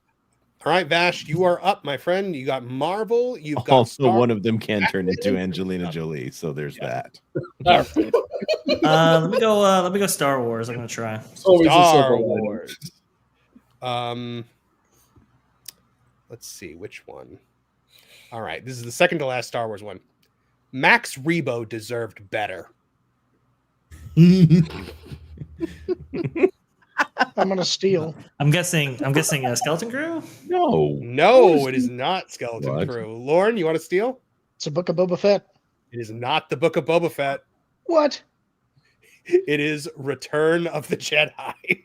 Really? He deserved better. He made it out. 1 star. Get out of here. I mean, I get it. I understand. I was kind of thinking that myself. I was like, it can't be Return of the Jedi. It just can't be. Well, he made it out. It's I guess maybe depending on when it was written, I guess maybe the Book of Boba Fett wasn't out yet. But that's criminal. Did you ever see the better Robot because Chicken? they didn't like the James Brown and Space music? Yeah, it's probably Jedi rocks. Yeah, they're probably knocking the Jedi rock. Technically, that means that the answer should be Return of the Jedi Special Edition. Oh, there you go. Do you ever see Robot Chicken, the thing on Max Rebo where he mixes? When he's a jazz stereotype. Come on, man! Come on, gotta get to the game, man! Gotta get that. That's so funny. Oh, so good. Come on, man! You gave the gig away. I'm more than 15 minutes late, man. It's jazz time, man. Jazz time. Kevin Apollo, which category would you like? I get to play. I just figured I was so late. I was just hanging out. We're not really keeping track of the score anyway. It's just for fun. What have we keeping track this whole time? I mean, we are keeping track of the score. Vash is Give me busy work because you thought I was going to be a loser, but I'm actually doing okay this time. What is the score? What's everybody got? Yeah, so where are we standing at the leaderboard? Remember, Vash is assuming Pro's score. Yeah, Jonas is in the lead with 4. Then I have 3. What up, second place? Then Lorn, Pro / Vash, and Nolan have 2. Okay. And poor Martin has none. The role of Trish will be taken over by Martin. I have none. I was bad at this last time too. Kevin Apollo, which category would you like? Marvel, Star Wars, Batman, and Trish stuff. Who might actually take Trish stuff? Never pick Trish stuff. All right. You know what's funny? I actually called him to like get advice on Trish stuff for this. So I gotta be careful of which one I give him. That seems like he should be banned from the category. Yeah, really. No. He only gave me the Veronica Mars one. Which I did not get, right. Kevin, because it was ridiculous. This is actually the last. This is actually the last Trish stuff one. Okay. All white cast and the script sucks. I have an idea. I don't know if I'm right, but I have an idea. Did you actually just do the goofy laugh? She yucked. Good. Yuck.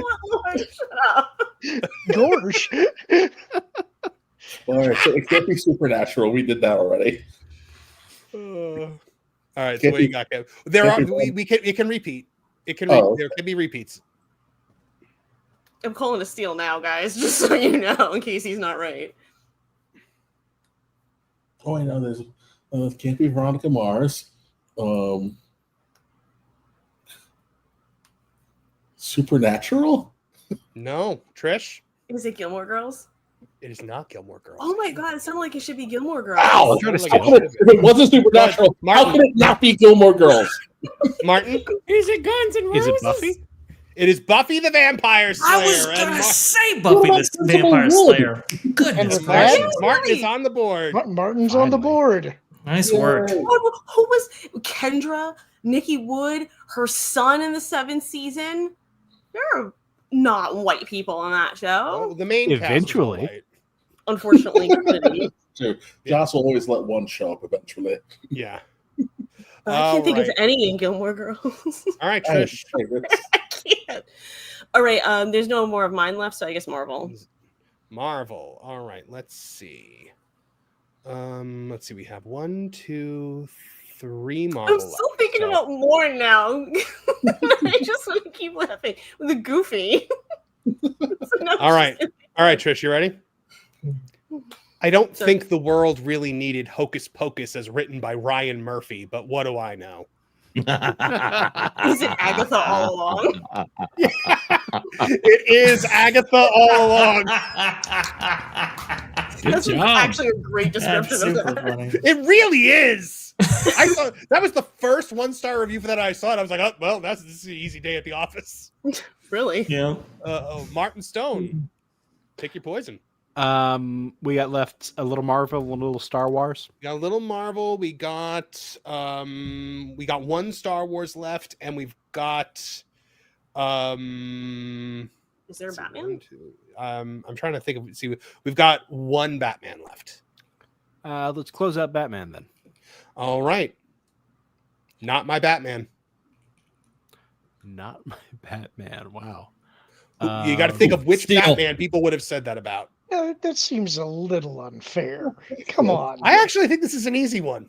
Agreed. The one with the nipples? Batman Forever? No, it is not. Which one? Which one with the nipples? You take that one back. The tall one, the one with the nipples and the credit card? Nolan, I'm wondering if you're thinking what I'm thinking.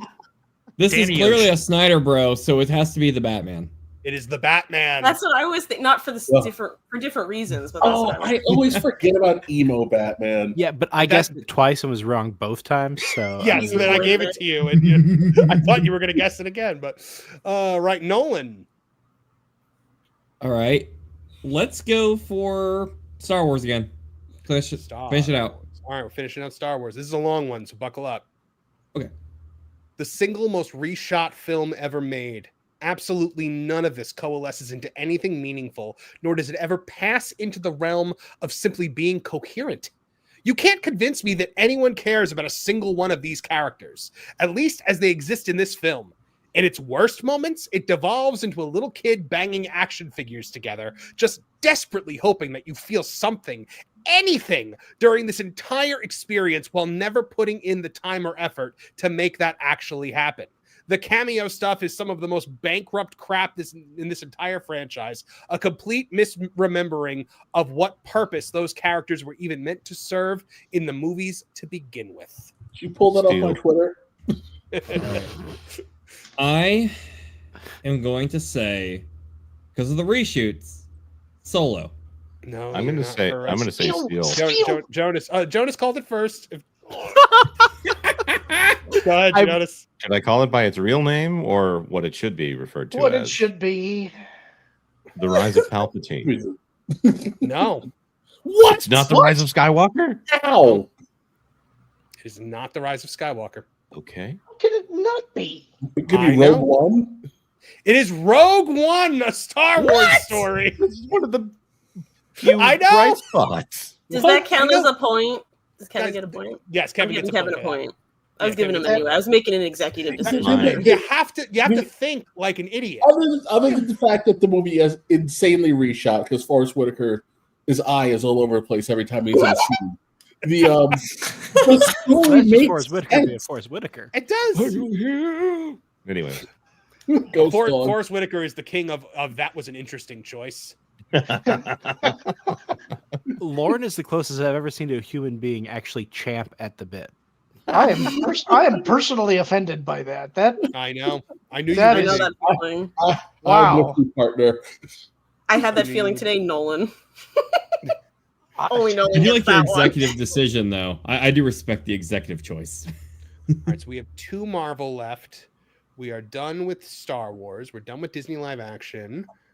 We are done with Batman. We are done. So, Lorn, it's literally just Marvel. So, I guess I'll take It's Marvel. gonna be then. hilarious if it was Trish stuff. yeah. All right. As a big fan of the MCU as I am, this was the first project I've ever watched where nothing was great or good. A wasted main character actor with a wasted main character actor. A plot that goes nowhere and doesn't connect to the greater MCU plot. No consequences and bad CGI.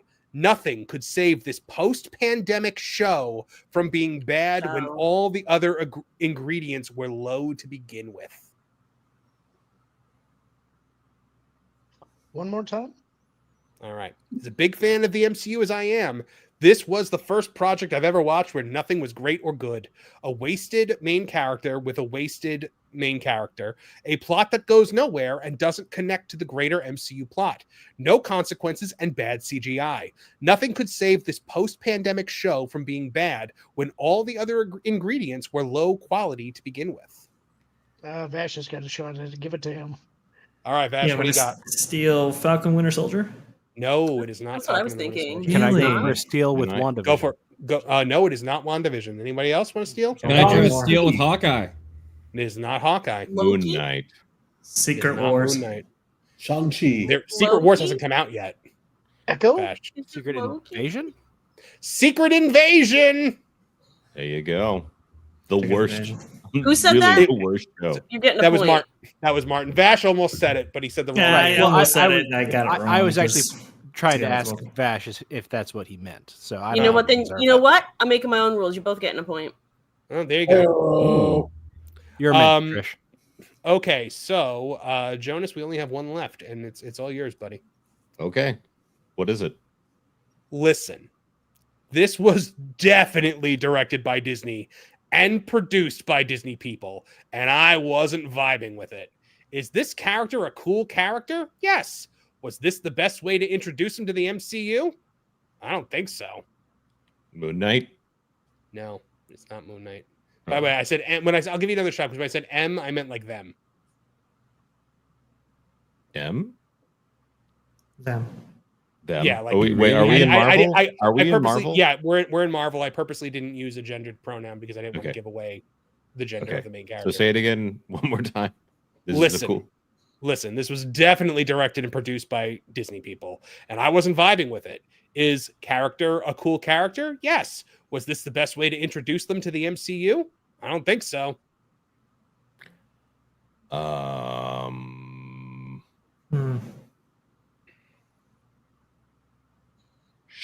You know, I'm gonna put my mind in the mind of a maniac. Deadpool and Wolverine.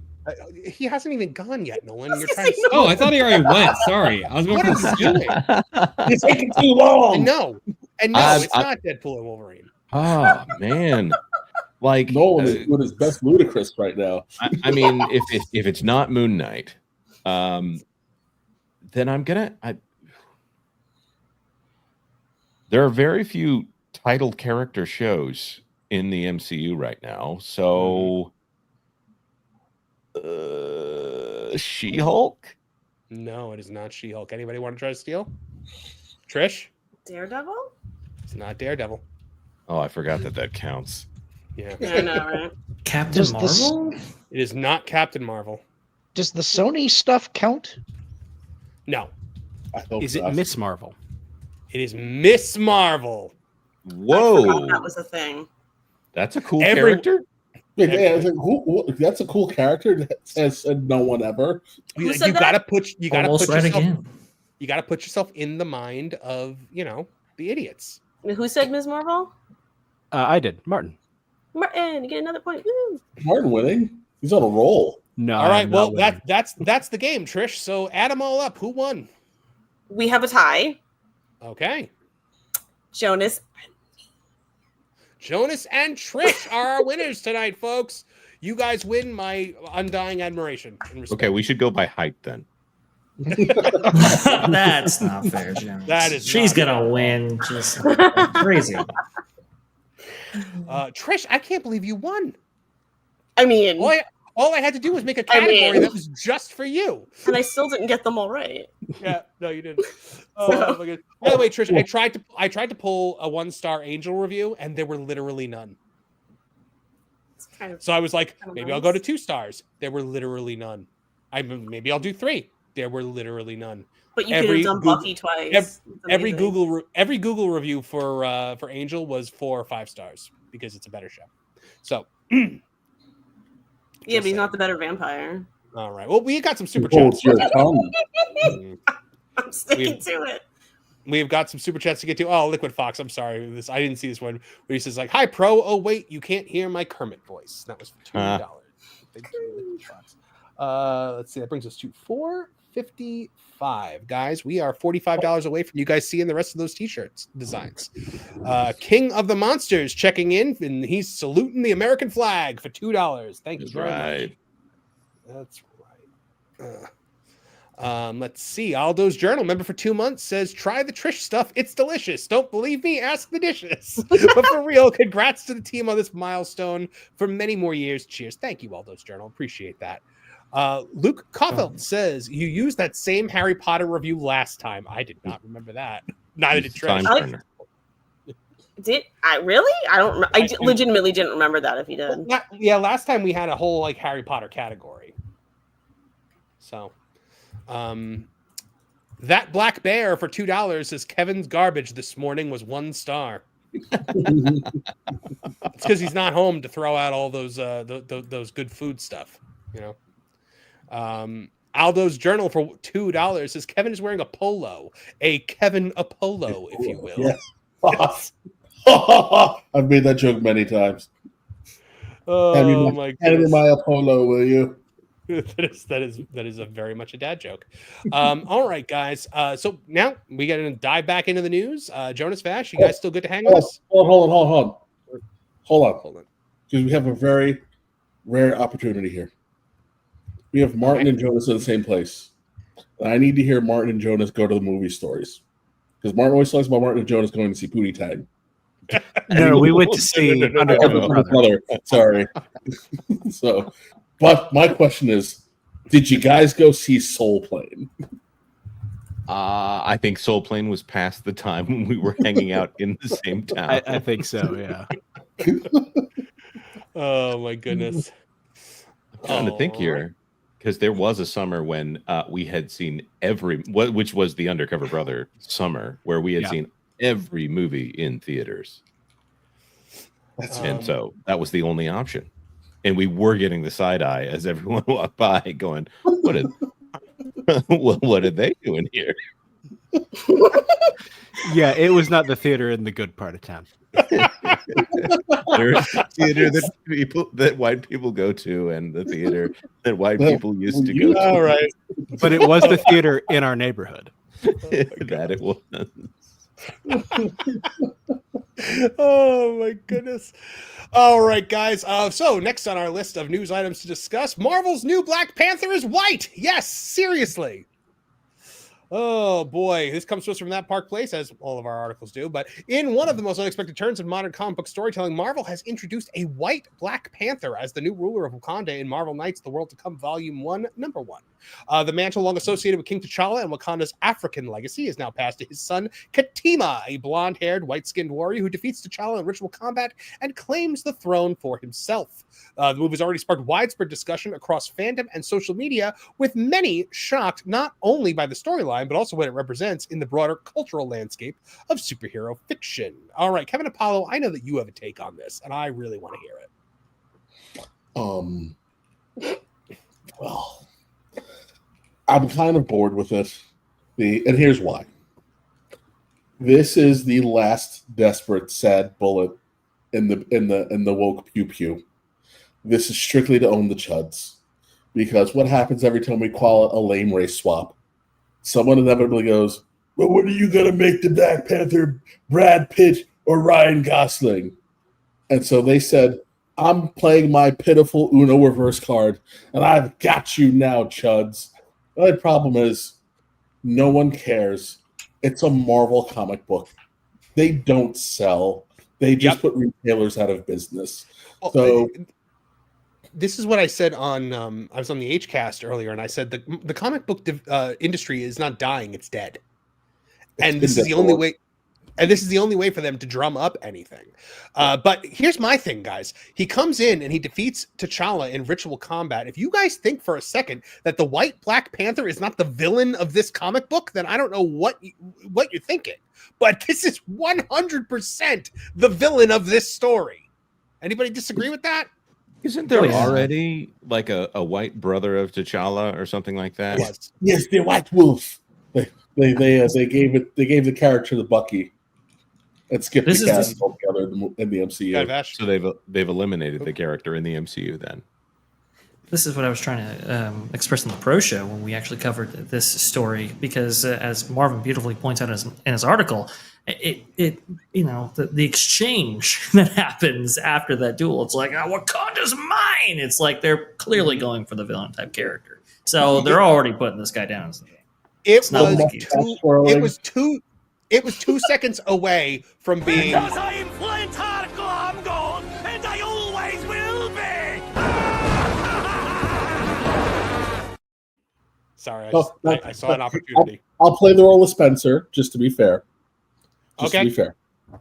So yes, the writer who was writing the story has done magnificent work with the Black Panther. I would say he is the John Byrne equivalent to introducing an old character to a modern audience. Many fantastic additions to the lore. However, when you attach Jose Quesada's stinky name to something, I know it's going to stink because Jose Quesada stinks.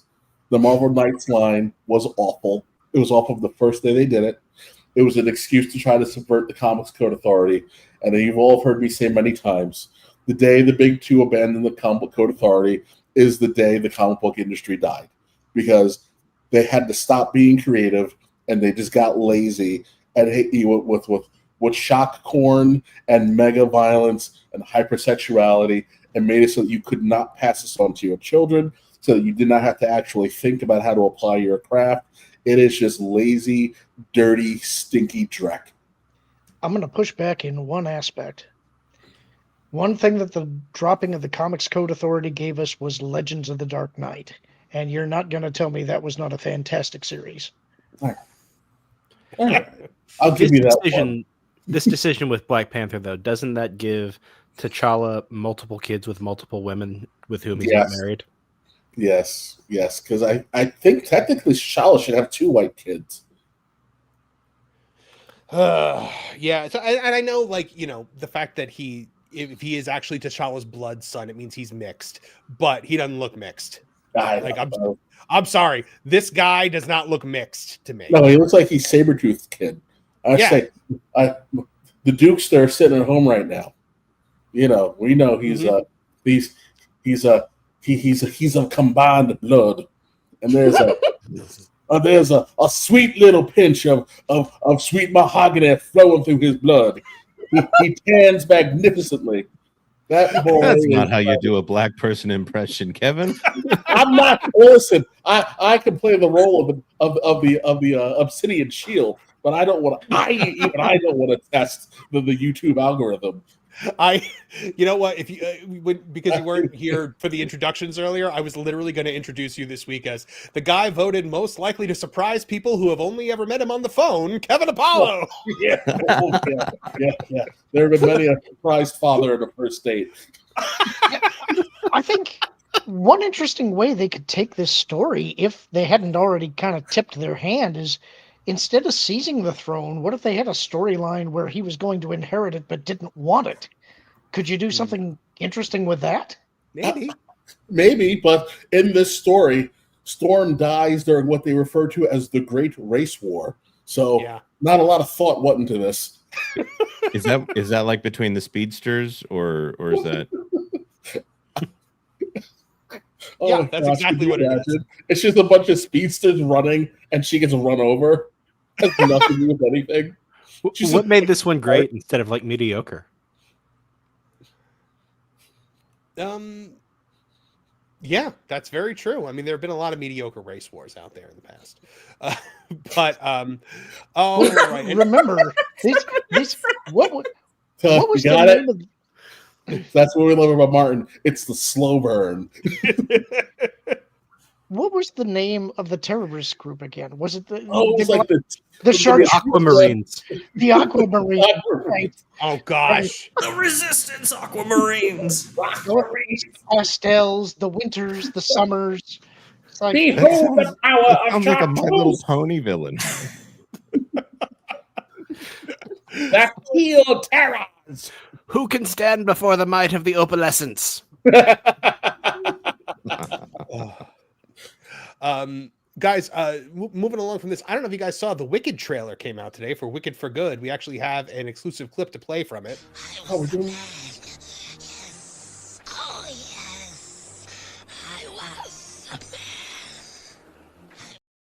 Kevin Apollo, I did not know that you were in Wicked for Good. No, leave me alone, Cynthia Erivo.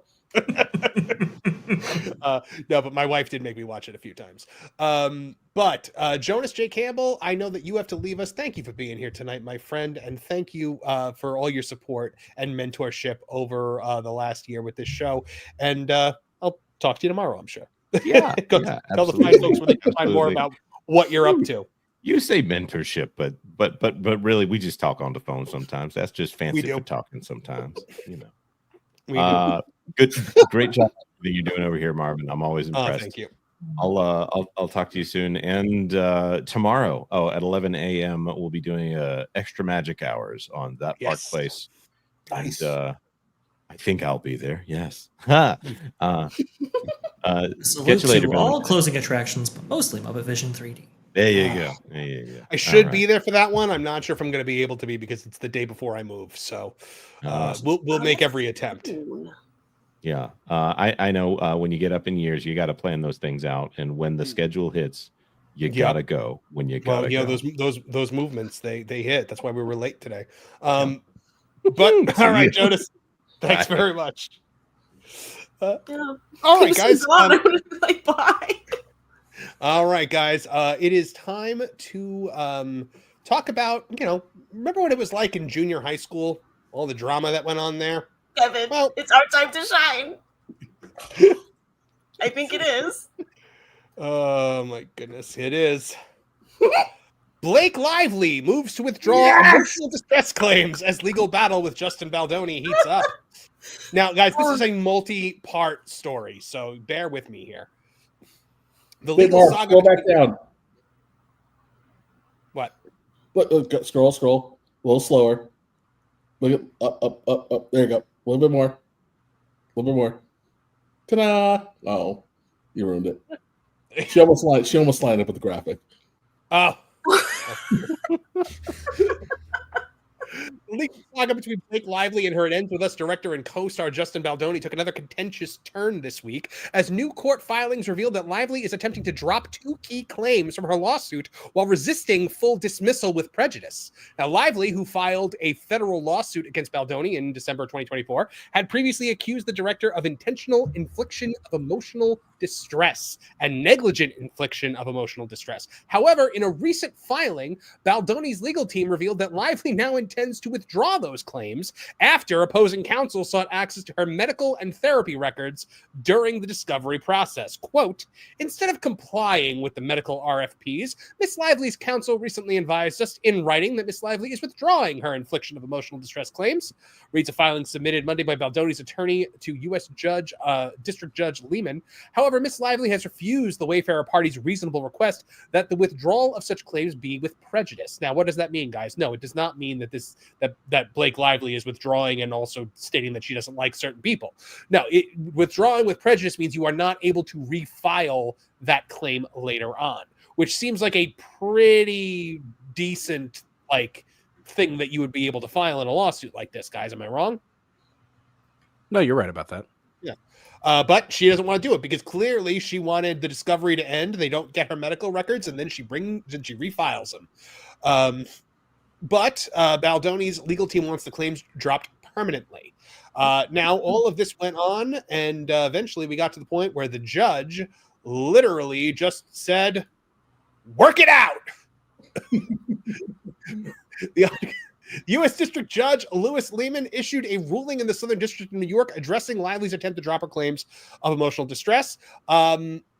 Rather than provide those records, Lively had sought to withdraw the claims without prejudice. We know this. Lehman sided with neither side completely. In his ruling, he denied Lively's attempts to unilaterally withdraw the claims without prejudice, but also denied Baldoni's motion to compel the production of her medical records. The judge stated that Lively must either file a formal motion requesting dismissal or come to an agreement with Baldoni's legal team regarding the terms. If no agreement is reached, the claims remain, and Lively will be barred from presenting any evidence of emotional distress.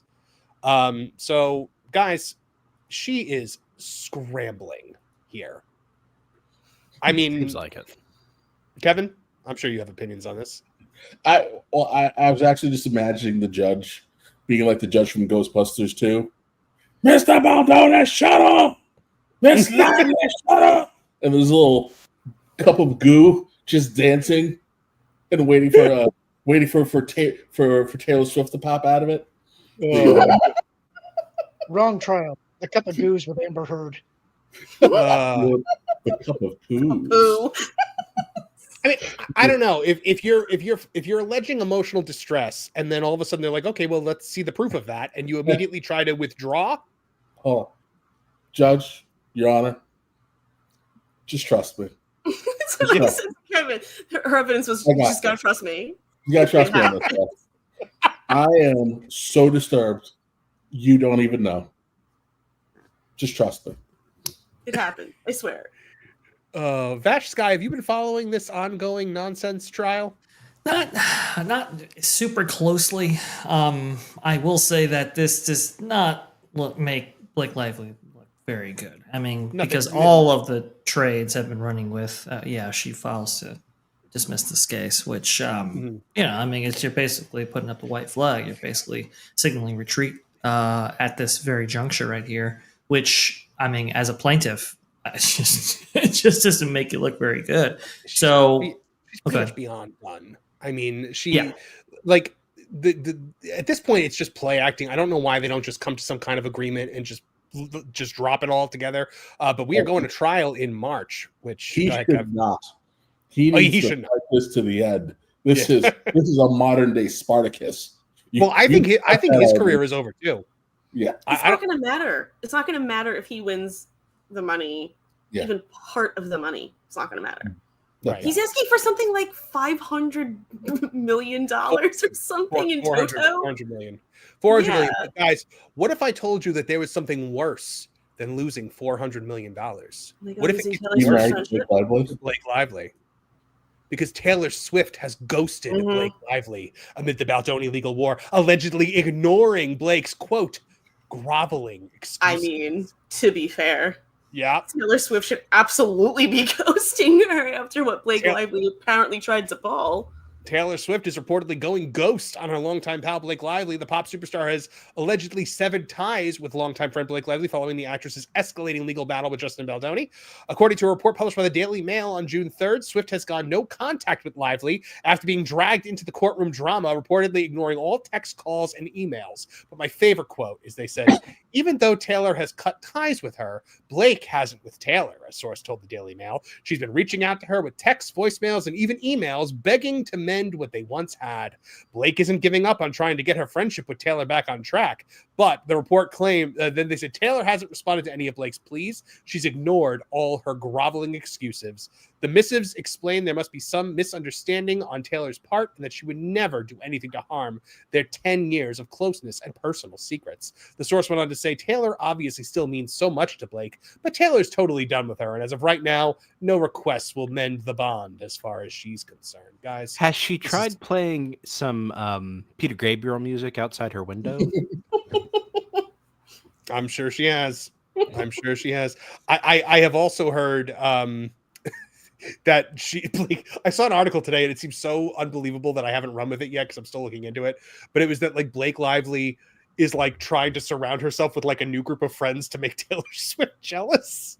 I believe it. This is the story that just keeps getting better. You know what? It lines up because Travis Kelce unfollowed Ryan Reynolds on social media recently, and we did see that. I can just see Taylor Swift standing over him with his iPhone while he's trying to find Ryan Reynolds' name in his contact list. Find it. You unfollow him, and you unfollow him now. Right. Well, she holds her subpoena in one hand. That's right. You will not see this flat butt in weeks. I kind of wanted to ask Trish about Ryan Reynolds and how this makes him look going forward and his prospects going forward, because I've been hearing that the ladies take an interest in Ryan Reynolds' work, and that's what's led to to his at least partially to his box office success. Do we think that's impacted by all this? Oh yeah, because those are the same people that are paying attention to all of this, right? Like this stuff. I haven't seen him in things like Table. I've seen him in like The Proposal and one of my favorite movies ever, Just Friends. I'm gonna try to not let him taint it. But that's how I know him, and I'm like, this is like fly to honey for me. So but at the end of the day, also he's Deadpool now. It doesn't matter. He's gonna keep being Deadpool and making a lot of money because Deadpool still draws. You're forgetting the other half of that audience is female, so he'll make decent money. You think half the Marvel audience is female? What stuff is coming out? When the boyfriends go and they drag their girlfriends who want to go see Ryan Reynolds do silly things, they're going to decide not to go. His reputation is taking a great big old dookie because he couldn't keep his keep his C-lister under control. And let's be honest, if you go back all the way to the Scarlett Johansson days, well, little Simpy Ryan has an ego problem.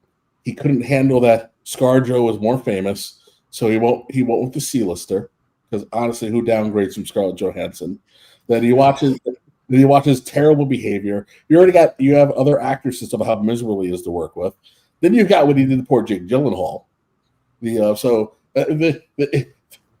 is comeuppance time. And the casting couch she was on American Dreams and she was in Waiting with him, and she was basically like, yeah, I had to do things with him to get the part. Really? Yeah. I never heard about that. Yeah. Yeah. So, and she was basically like, and she was in the movie, so she did it. But she was like, I was young and I was like, what do I do? And that he was just awful. So, yeah, I don't know, because I don't even know why a studio or anybody would want to deal with him now. It's like money. But he's even sounding like he's difficult to work with. Like, who is it? The dude from Silicon Valley. Oh yeah. Who is not exactly a great guy, it seems, but it doesn't seem like he was wrong about Ryan Reynolds' behavior. Well, and the first guy that directed a Deadpool movie no longer works with Ryan Reynolds. Mm-hmm. It's like one of those. What about the guy that played? What about the guy that played his like funny friend in Deadpool who despises him now? Well, that's what she was talking about with. Right. Yeah. I know he's had his own problems and his own cancellations and whatnot. Sorry, I was me too. I was distracted for a second. Yeah. Oh, he was? Okay. I thought so. Yeah. He just got uncanceled. Did he really? Yeah. He's been allowed to do stuff again. Oh, did he get uncanceled in the Aziz Ansari wave? I think so, actually. Yeah, because it's been a little bit. He's been back around for a little bit. So, but yeah. This is not. The longer this goes on, the worse it is for Ryan Reynolds. Especially too, we haven't even we've talked about it here, but the public hasn't had a chance to really dive into the Nice Pool disaster. Mm-hmm. And once you really dig deep into the Nice Pool stuff, that's definitely. Definitely. And so he suck. Yeah. So if he stays with her, it's bad. If he leaves her now, it's bad. Like he can't win. And then we forgot about the text that started this whole thing anyway. So now you're I'm seeing a trailer text. The one the text that she sent to Baldoni about the Khaleesi and her dragons. No, the one about how she doesn't bite. Yeah, she doesn't use teeth. Yeah, that's what it was. While he's crying about missing his children, and she's trying to arrange something that resembles a booty call. And she has a pattern of getting involved with people that she's on sets with. She especially if you're a married man. So well, she also had that that rumor about her like farting on sets like constantly, like farting on people. Oh, that's right. I forgot about like pulling her as Harley Quinn. Yeah, stands it up. Oh my god! I gotta say, I love the idea that the Kansas City locker room is involved in this. Like, you got linebackers going, Patrick told me that Travis told him that Taylor told him. So high school. I mean, and then what she did to Taylor Swift. Who keeps 10 years worth of text messages for the moment where you can Verizon. go? The NSA. The moment where you can go, hey, person I consider my best friends, I have these messages and I will do something with them if you don't do this for me. That's why I said Taylor has every right not to speak to her, because who does that? She's awful. Yeah. Well, Taylor has a lot more to lose than she does. Taylor Swift is a gazillionaire who, is the biggest music superstar on the planet right now. And anyone that interferes with the empire that is Taylor Swift, that's going to be a problem. Although I think she'd generally be fine. Unless it got really bad. I think Taylor's so Taylor that, and her Swifties are not going to like give up on her easily. They'll, but it would have to be pretty bad. Something pretty terrible. Yeah, pretty terrible. Because at the end of it, she is still being blackmailed. But there's no there here. This was someone trying to get some attention by banging that long, rusty, and wanting to be thrown out Me Too drum. And I want this guy to fight, because the evil people who do this crap, that go around destroying lives, they don't really get punished the way they should. And if she has to get dragged through the coals and for being exposed as a lying little fraud, I say go for it. I don't even care if he doesn't win a dime. The fact that he's willing to fight it out and expose this, it means it makes it less easy for one less mean harpy to pull this crap and destroy some innocent person's life. And it's because he rejected her. Essentially, if you look at his receipts, he was basically like, she said something once, and he's like, "Oh, I'm so sad. I'm sorry that I didn't get back to you, but my family's leaving." And it was just like, so that's allegedly. That seems like why. So doesn't look good either. Right. Like, oh, you didn't break up your whole family for me. Who knew? It's the one man bun wearing male feminist actually behaved well. Right? Usually the male feminist is the one you have to watch out for. And good on him. Good on him for knowing that he should keep certain receipts for things, like that she was maybe being a little dicey and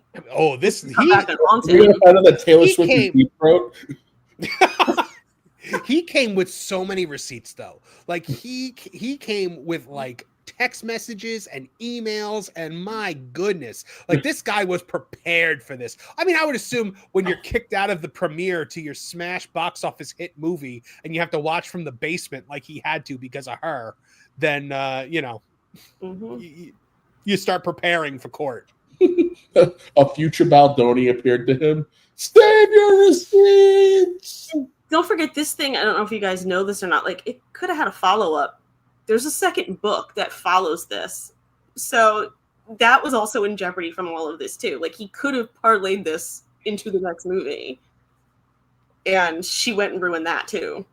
Oh, and this is something that Ryan Reynolds has apparently done to smaller indie filmmakers. Where he where he has offered help to produce it, and then he just takes over the film. So she was just following the Reynolds family playbook. Right, except she's nowhere near a big enough star to do that. Yeah, but which she thought you she had her dragons. Maybe she was getting advice from somebody who's done it before. Mm-hmm. Oh my goodness! All right, guys, ready to move on to another story that I thought was a little interesting this week. We have contemplated the succession of Disney CEO. But now the Hollywood trades are getting in on this, and it looks like we have a front runner, and it's exactly who we thought it was, guys. Yes. The next CEO of Disney is going to be, as I try to get to the damn clip. Glom gold, glom gold, glom gold, glom gold. No, it is apparently going to be worse than that. It's going to be Josh D'Amaro, from what we're hearing, or at least that's what the Hollywood trades are claiming. The race to succeed Bob Iger as the CEO just got more focused and more complicated. According to the Hollywood Reporter, Disney Experiences chairman Josh D'Amaro is now in full position to take over the top job. Captain, you're breaking up. I can't hear you. Oh, am I not coming through? You are now. Okay, sorry. So he's in, quote, pole position to take over the company's top job. I always imagined that Bob Iger was in some pole positions in his life. Vaulting ahead of a crowded internal field of CEO candidates that include Dana Walden, Alan Bergman, and Jimmy Pitaro. Now, Vash, this is interesting. They're still bringing up Alan Bergman and Jimmy Pitaro. Yeah, I mean, well, THR is, but I mean, they even say like they're not really in any position, but they're included in the conversation. I believe they said about Alan Bergman that he just didn't have the presence of Bob Iger or anybody else on the list right there, which, to be honest, it's kind of true. Like, I kind of agreed with that, and apparently he knows about it, which is what THR said. And then Jimmy Pitaro, I mean, he's said, I think publicly now, that he's not interested in the CEO position. So there you go. Well, you know what they say. The Hollywood Reporter makes excuses about the Bob Chapek situation. They try to connect it to D'Amaro because while D'Amaro checks plenty of boxes operationally, there's a familiar concern emerging from inside the industry. Can the theme park guy win over the Hollywood elites? And that is apparently what some people say doomed Bob Chapek. I think what doomed Bob Chapek is the man pictured right here, though. Yeah. What's going to win over the Hollywood elites is writing them checks to make movies. Yes. I mean, like, is that really a thing that happened with Bob Chapek? Hollyweirds didn't take him seriously? Yeah. Still had the Disney checkbook. Well, I mean, but he just wasn't one of them. That's the thing. He was an outsider. Right. So they never considered him anybody, really worth doing anything for, if that makes sense. I mean, he was just an outsider. He didn't know the business. And it's funny because THR actually brings up the fact that Bob Iger undermined Chapek the entire time, which I thought was really interesting. You don't usually get that from these Hollywood trades. Right. THR is getting like Paul's. Well, hold on, guys, because Photon Empress just came in the chat with $200. My goodness, Photon Empress. Wow. Thank you so much, B. Wow. All right. I gotta find an amazing clip for you. My goodness. Please, no. Covered with scorpions. Covered with scorpions. No. Covered with scorpions. Kevin, I don't know what happened there. That wasn't the clip that I meant to do. All I do is win, no matter what. Got money on my mind. Everybody hands go up. And they stay there. And they stay there. All right, but Photon Empress asks us, who would each of you like to lead the Walt Disney Company, and who would your least ideal CEO be? Vash, I want to start with you because I think you're going to have a really good take on this. I think so. Well, at least I hope so. I think the person that, well, I'd like to see a two-headed structure because at this point you have so many silos, you have so many different divisions that the Walt Disney Company has in so many different industries. They really have a diverse portfolio. So I'd like to see a two-headed structure if I could. I'd love to see Kevin Meyer and Tom Staggs back in the big seat right there. I think they understand what the business should look like going forward. I've met Tom Staggs in the past. That guy was CEO material. Oh yeah, absolutely. And I mean, he, like, when I met him, I was like, whoa, it was almost like meeting the CEO of the Walt Disney Company. I mean, he really put on a great performance right there and just kind of understood the business. And remember, he was the CFO before, and he switched places with Jay Rasula, and really, I think, thrived in that role outside of a few foibles with the rollout of what is it, my Magic Plus or whatever that happened in Walt Disney World. That wasn't really his fault. He kind of inherited that situation. And Kevin Meyer, like, he kind of launched streaming initially and was part of that $200 evaluation for the company during that time period. So I think that would be a great choice. However, they're not really on the table. So of the four candidates, here's the thing, folks. As much as we harp on Josh D'Amaro for for an assortment of things going on with the theme parks, he is the least bad option available. He's the least objectionable option. Alan Bergman might not be a terrible pick, but he's not in the running. Lorn, do you have a Disney CEO pick?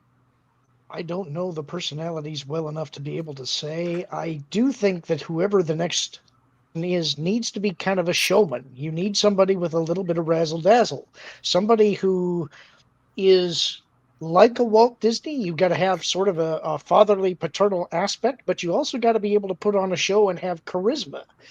Unfortunately, Bob Iger's a kind of a spoiled weatherman, and he's not somebody that I think people get really excited about. You need to move on from that kind of a vibe to somebody who's got a little P.T. Barnum in him. So whoever can do that and also lead the company in a good financial direction, that's what I want to see. Right. Nolan, what about you? I kind of wish he wasn't so old, because I would happily take Michael Eisner back as the CEO again. Right. I mean, we didn't know what we had until it was gone. Yeah. People complained. I remember people complaining about Michael Eisner like he was the devil himself. Yeah. And look at what happened. Slash, if I'm Michael Eisner right now, I told you. I do feel like there's a bit of rose-colored glasses going on there, though, because the parks were kind of falling apart a little bit, and everything was going straight to DVD. I remember those as kind of dark times. Well, and the later years. Go ahead, I think Marvin. you did like 170 Dalmatians. Well, Hold on, Good. Go ahead, sir. We can't all make declarations of hatred at the same time. Go ahead, Martin. Go ahead, and then Vash. The parks that he had designed were designed to be able to look cheap. If you think about both Animal Kingdom and MGM Studios, you were looking at the back lot, so things didn't have to be buttoned down. At Animal Studios, each of the different lands, like one of them was designed to be like a county fair, and another one was designed to be like Africa. So, if things went wonky or weren't maintained, that was the excuse. So Eisner's era factored in decay instead of building a utopia. That makes sense. That makes a lot of sense, actually. Vash, go Kind ahead. of. I kind of agree with that, but you also have to understand too, outside of Disney Studios, which was part of a multi project effort to really reinvigorate all of Walt Disney World and to really compete with Church Creek Station, with Pleasure Island, and Disney Studios was also, they were trying to get it up really quick in order to fend off Universal Studios. So that was coming in 1990, 1 year after Disney Hollywood Studios would actually open the Grand Floridian. By the way, all of those projects, I think, the first water park is Typhoon Lagoon. All of those things open in like 6 months. It's crazy, a rate of expansion for Walt Disney World. But past that point, when Disneyland Paris opens, it's like, oh, we could really lose our head if we don't play these investments wisely. So that's why Animal Kingdom, it's like, okay, cut the budget. DCA, cut the budget. Hong Kong Disneyland, cut the budget, right? Yeah. And I'm not saying there weren't good budgetary reasons to do it. I'm just saying it wasn't Walt's Disney World anymore. Oh, well, sure. Yeah. Well, I mean, it wasn't really Walt's company, I would say, after when the Michael Eisner era was brought in, right? Because he was like, look, as soon as he came on the scene and he's looking at the shareholders and they're all like, what would Walt do? He's like, okay, you're having a dead guy run your company. We have to really bring this up to the modern era. And that's where the Hollywood guys came in, as where the corporatization of the Disney company actually occurred. In both cases, in Bob Iger and Michael Eisner, I think both of them started out really strong, but both of them suffered from the same thing, which was they held on too long. And I think that's what we're seeing here. So Martin, your turn. Who would you like to see most as CEO, and who would you like to see least? I think Myron Staggs would be a good choice. I do like the two-head sort of arrangement, which is what Walt and Roy had, because Walt was the dreamer, Roy was the guy who went, all right, now I have to figure out how to fund that stupid idea. And oh, come on, brothers are like that. But I like that sort of arrangement. I think I'd like to see what Josh D'Amaro would do if he's actually running it, because I don't know if the cost cutting that's going on at the parks is because of him or a directive he's gotten. Well, and my other question would be: is Josh D'Amaro, would he be allowed to actually run the parks, or would the company, or would Bob Iger stay on in a mentorship role again, like we saw last time, where basically he just ensured that his agenda continued forward and blamed it on someone else, and then came back and was like, "I'm here to save everyone, but I'm also not going to change anything that he did." Right. I think, though, I'd like to see some outside talent be brought in. Poach some people from Dollywood, for instance, who are just consistently give a customer-focused result. Yeah, I think so too. That honestly, that's brilliant. Because in the attractions industry, everybody has for years said, if you're not doing Disney, you're not doing it right. And Disney stopped doing it right, and everybody else is growing and thriving even during these kind of hard times. And I think it would be smart for Disney to start going smaller and start bringing in the people who embrace the basics, the basic tenets of what made Disney successful. Like, start poaching from the smaller places that understand customer service and chase customer satisfaction and understand basic things like cleanliness. Photon Empress said, Iger spent so much money buying other companies, they don't have the cash to maintain the parks. Lucasfilm, Marvel, Fox, and Disney Plus have all bled Disney dry. Yeah, it's totally the parks agree. The parks are the only viable, profitable part of this company now. It is a theme park company, and we've seen that. I mean, they just laid off hundreds of people across TV and film and finance. So, my first move would be to sell off ABC. Oh yeah. If there's to be a buyer for it. And then Disney can produce TV shows for whatever network they want and actually sell them. Trish, I've given you enough time to Google who these people are. Who do you think? Do you have anyone? It's adorable that you thought I was Googling who those people are. Honestly, whoever you guys, I was talking about Razzle Dazzle being a song in Chicago and telling Lorn he should watch it. That's what I was doing this entire time. But I trust your guys' judgment. You guys know what you're talking about, not me. Kev, who would you want as the Disney CEO? I don't care. They're going to Well, I've got one. And it'll never happen in a million years, but it's who I would love. John Lasseter. Good man. Right, Vash? Am I wrong on that one? No, I think he's a visionary. How about Brad Bird? Is he studio CEO? Well, I don't know if he's got the CEO chops, but he's definitely got the vision. He was a Pixar guy, and but I can't forgive him for not getting Tron 3 over a decade ago.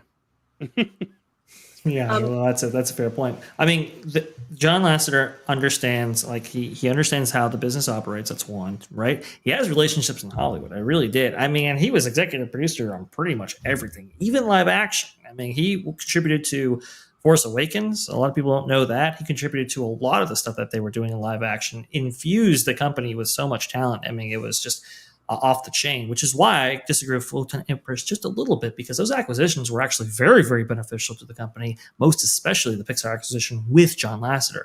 So if you want to talk about a guy who has a vision and can actually bring it to fruition, he's definitely the guy. However, you do have to make cable negotiations with like Spectrum, for example. Is John Lasseter really great for that role? You also have to deal with China. You have to deal with all these.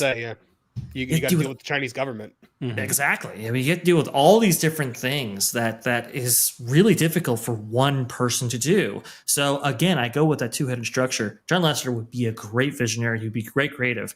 You have to have somebody on the business end to facilitate those needs as well. I mean, I think every studio should adopt the two-headed dragon as the CEO. You have the creative and the business person. Because how many people are both? Walt Disney himself was not both. Yeah. No. So well, look at what Netflix is doing right now with Ted Sarandos and all of that. It's like one guy's in Silicon Valley and then one guy's in Hollywood, because that's the way their business operates. That's the way they thrive. That's the way they cut ahead, because not any one person can understand both ends of that spectrum, which are very, very distinct and different. I want to say though that I think while Iger made some of the right M&A moves. I don't think Fox was a good purchase, but Pixar and what's that? I agree Fox, with that, Marvin. That's Fox would have been a good picture despite the purchase, despite the price tag, if they'd actually exploited the catalog. Right. But they just let it sit there. Well, but I think the Fox catalog doesn't sit well beside the Disney catalog. It doesn't. That's why they had their sub label. Right, I get They that. used to do that. You know that they don't do Touchstone anymore. Just drives me nuts. Right. But even if he made the right M&A moves, they were executed poorly because they each had a decade shelf life while they were run into the ground. They acquired the company, but they never really merged the company correctly. Well, Martin's right, and maybe that's what Photon Empress was talking about when talking about the purchases were too much, right? Because, I mean, think about it. You purchased Fox for, I mean, I think the original bid was like $28 billion or $35 billion or something very, very low. Then you go up to $70 billion. That's what you're talking about with cash flow and interest on that debt. Again, they still haven't paid out that debt. It's still $40 billion. So they way overpaid for Fox. And then most of the assets that they received weren't IP. I think 60% of it, according to Nelson Peltz's white papers, were linear TV assets, which is a dying industry. I mean, it's like, well, that was like the worst acquisition that could have possibly been made. I will say that Pixar, Lucasfilm, Marvel, all those were great. Fox, not so much. Go ahead. Okay, well, and I think it's interesting that the United States government also laments approving the Fox deal. You've seen it just more and more. I think when there was scuttlebutt about Comcast taking over Warner Brothers a couple weeks ago, the judges and the lawyers had talked about it. They're like, this was a big mistake. We should have never approved it. Because we were turning entertainment into essentially a monopolized industry. You can't look at the unused IP that's just sitting there. We're never going to see again.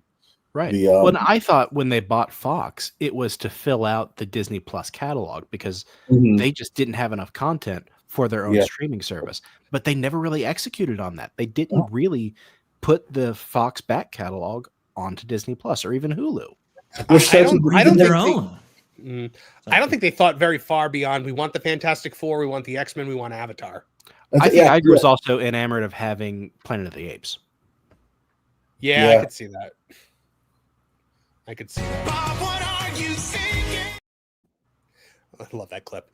But yeah, Photon Empress, amazing question. Thank you so much. That was very, very generous. You know what? To celebrate that, let's hear Steven Spielberg diss Kathleen Kennedy. Remember, Kathy came into the room with her steno pad and her pencil, and she was horrible at taking notes, and she was terrible, and she didn't really know how to do it very well.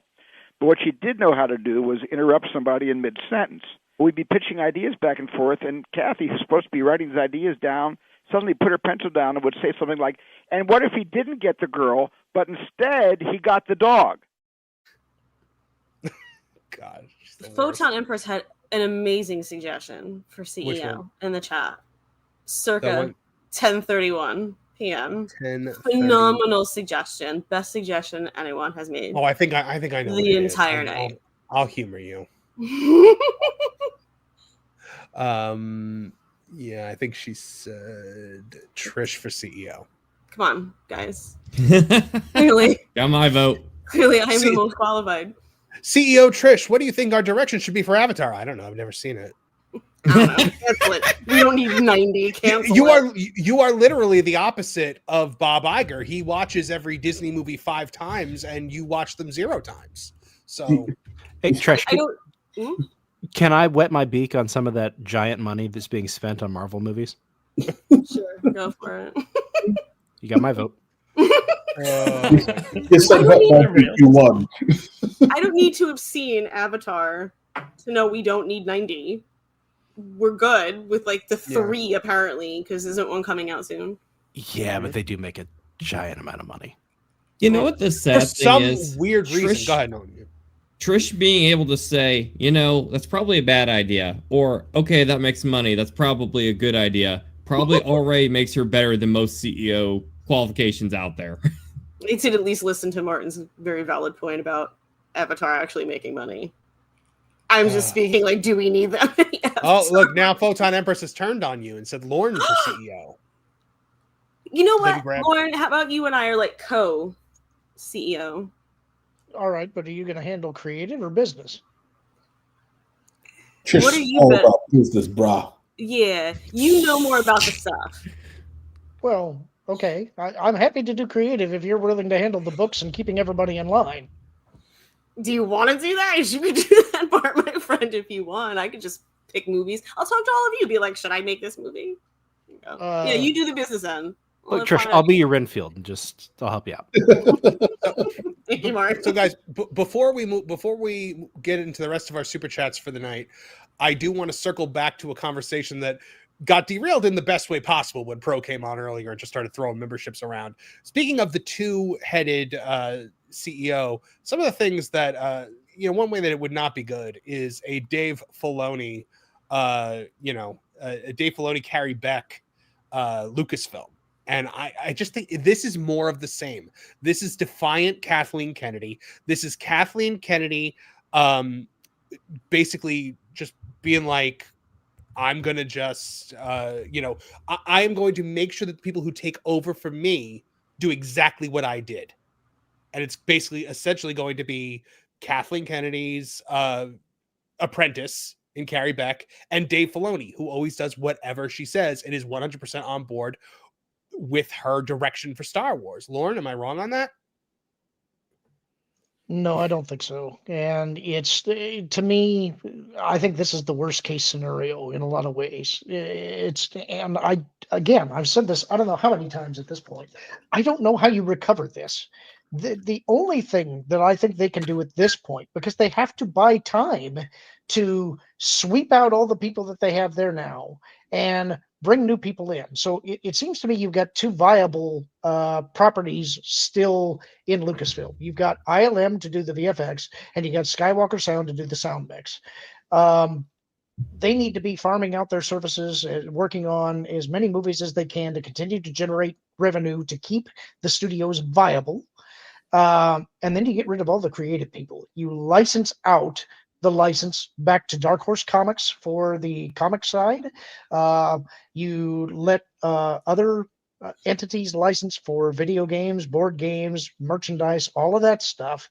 Merchandise is going to be tough because you're going to have to go with classic stuff for a while until you get your own storytelling engine up and running again.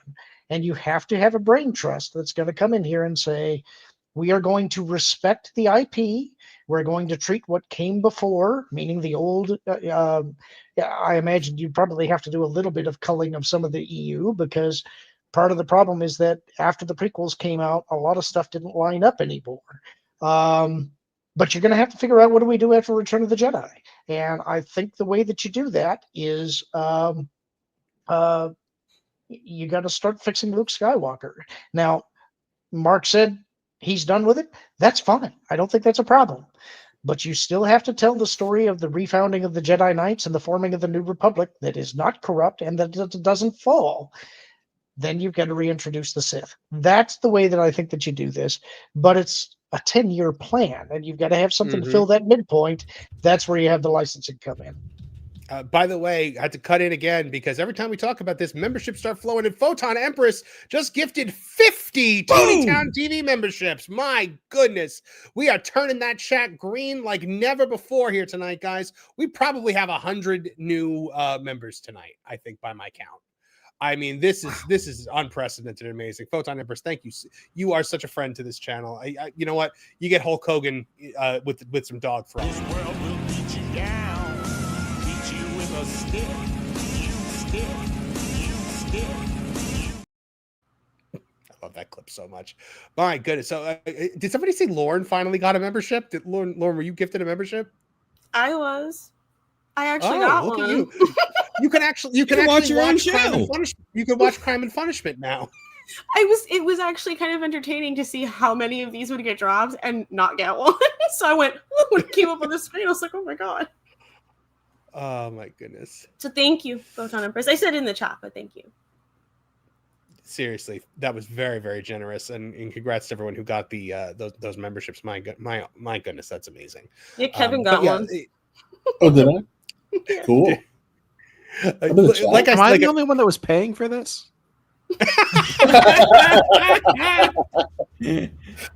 I to be fair, I got gifted a pro show membership last night, and I wasn't even watching the panel. But it's just gonna be more that's like somebody said on one of the comments for it, cut off one head, two more shall take its place. And that's exactly what this is. And Kathy has already said she's going to produce every movie pretty much. So anyone that thinks we're getting any kind of relief at Lucasfilm has another thing coming.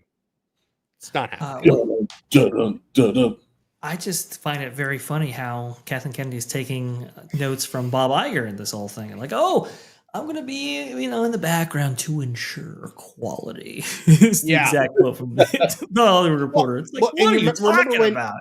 Remember when Matthew Bellani did the did that first interview where he alleged that she was leaving at some point in the next year, and she immediately did that defiant interview with, I don't remember which outlet it was, but it was one of the shill outlets, and was basically like, I'm going to be deciding who replaces me when the time comes. I'm going to still be producing. Like, it was basically like she was throwing the gauntlet down and being like, I am not leaving in disgrace.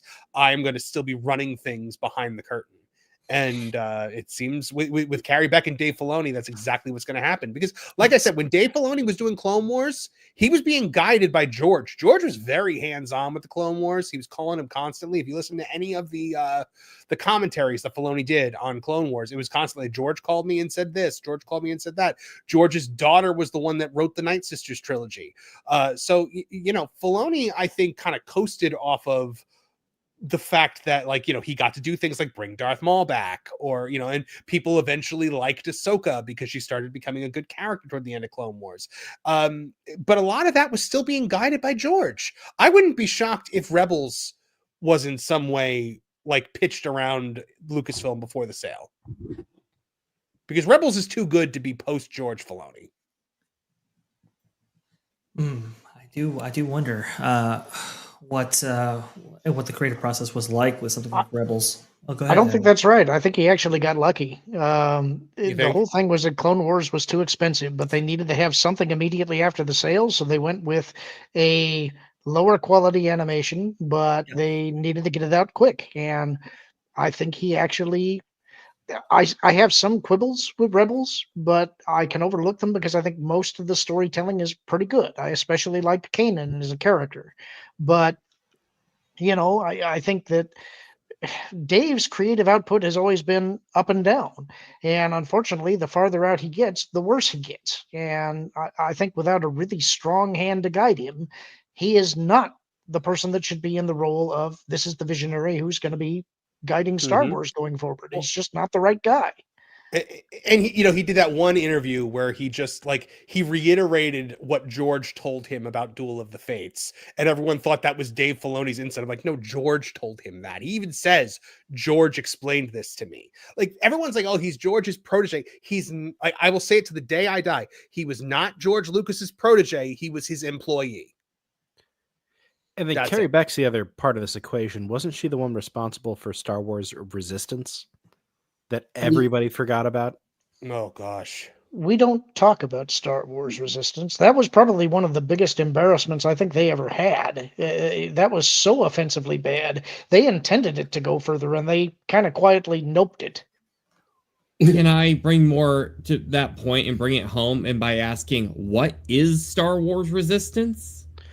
It was like the Clone Wars, but for the new trilogy. The story was interwoven, events happening between the stories, the movies. And he is so unwilling to give up even on his failed experiments that he actually continued the bloodline of the character from that show into the Ahsoka series because he just won't let go of it. Yeah.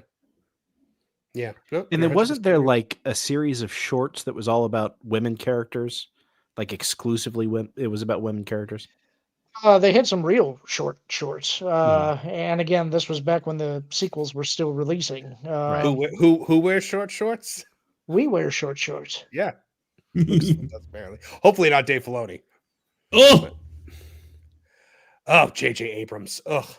Popping up on the screen. By the way, big thanks to Vash for the B-roll footage. Thank you very much, buddy. You can always count on Vash. He's the B-roll man. All right. Well, if nobody else has anything to weigh in on the... Oh, hold on. I meant to take the B-roll off. I took Vash off.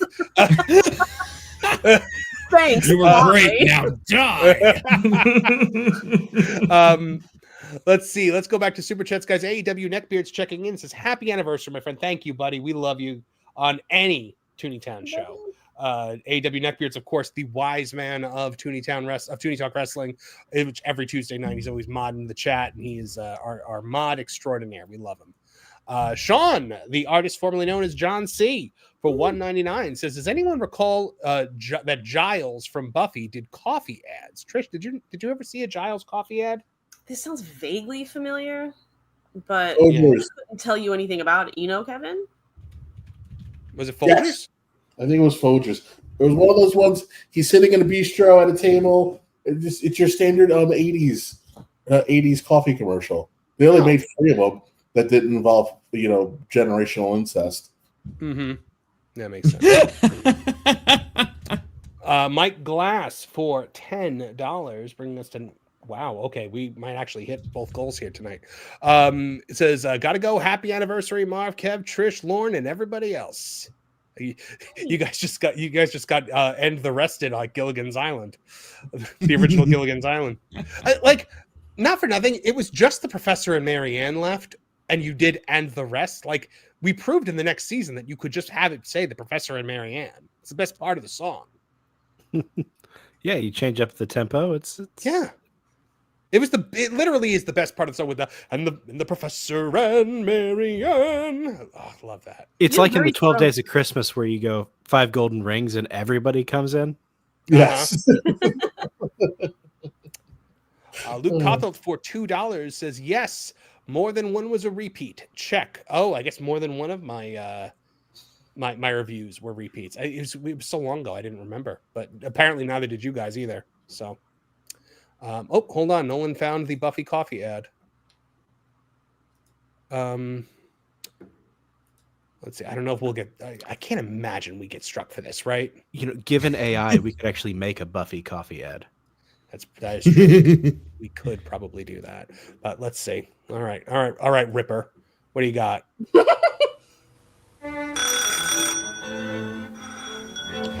Hello. I'm sorry to bother you, but I'm having a dinner party and I've run out of coffee. Come in. Thank you. I've seen this movie. Oh, we can't show this. Will Gold Blend be too good for your guests? You saved my life the other night. The dinner party. The coffee. Very... Wait, is this like a multi, is this like a arc that we're doing here? 80s coffee commercials. Oh. Well, it's going to turn out she's a vampire. I hope so. How can you ever thank me? I'll try and think of something. Are you always this late? I won't be tomorrow. What's happening tomorrow? I'm inviting you for dinner. They have like Frasier style like title cards here too. Do you want the lady of the house? Well, she's getting changed. Let's take a Cut dark off your turn. coffee. I call. Wait, what just happened? Was she married to that guy? I'm invested now. I just assumed it was a butler. Was she two-timing? You'd never seen these before? No. Oh, these were hugely famous when they came out. Oh. Around last night when you had company. You mean my brother? Oh, brother. Came round for coffee. Oh, thank God. All right, I'm back. Wait, no, wait, it's Folgers. So, yeah. Yeah. Her brother came round for coffee. Oh, yeah. Brother.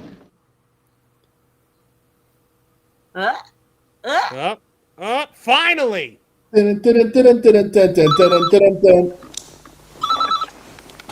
Hello. I want to see you.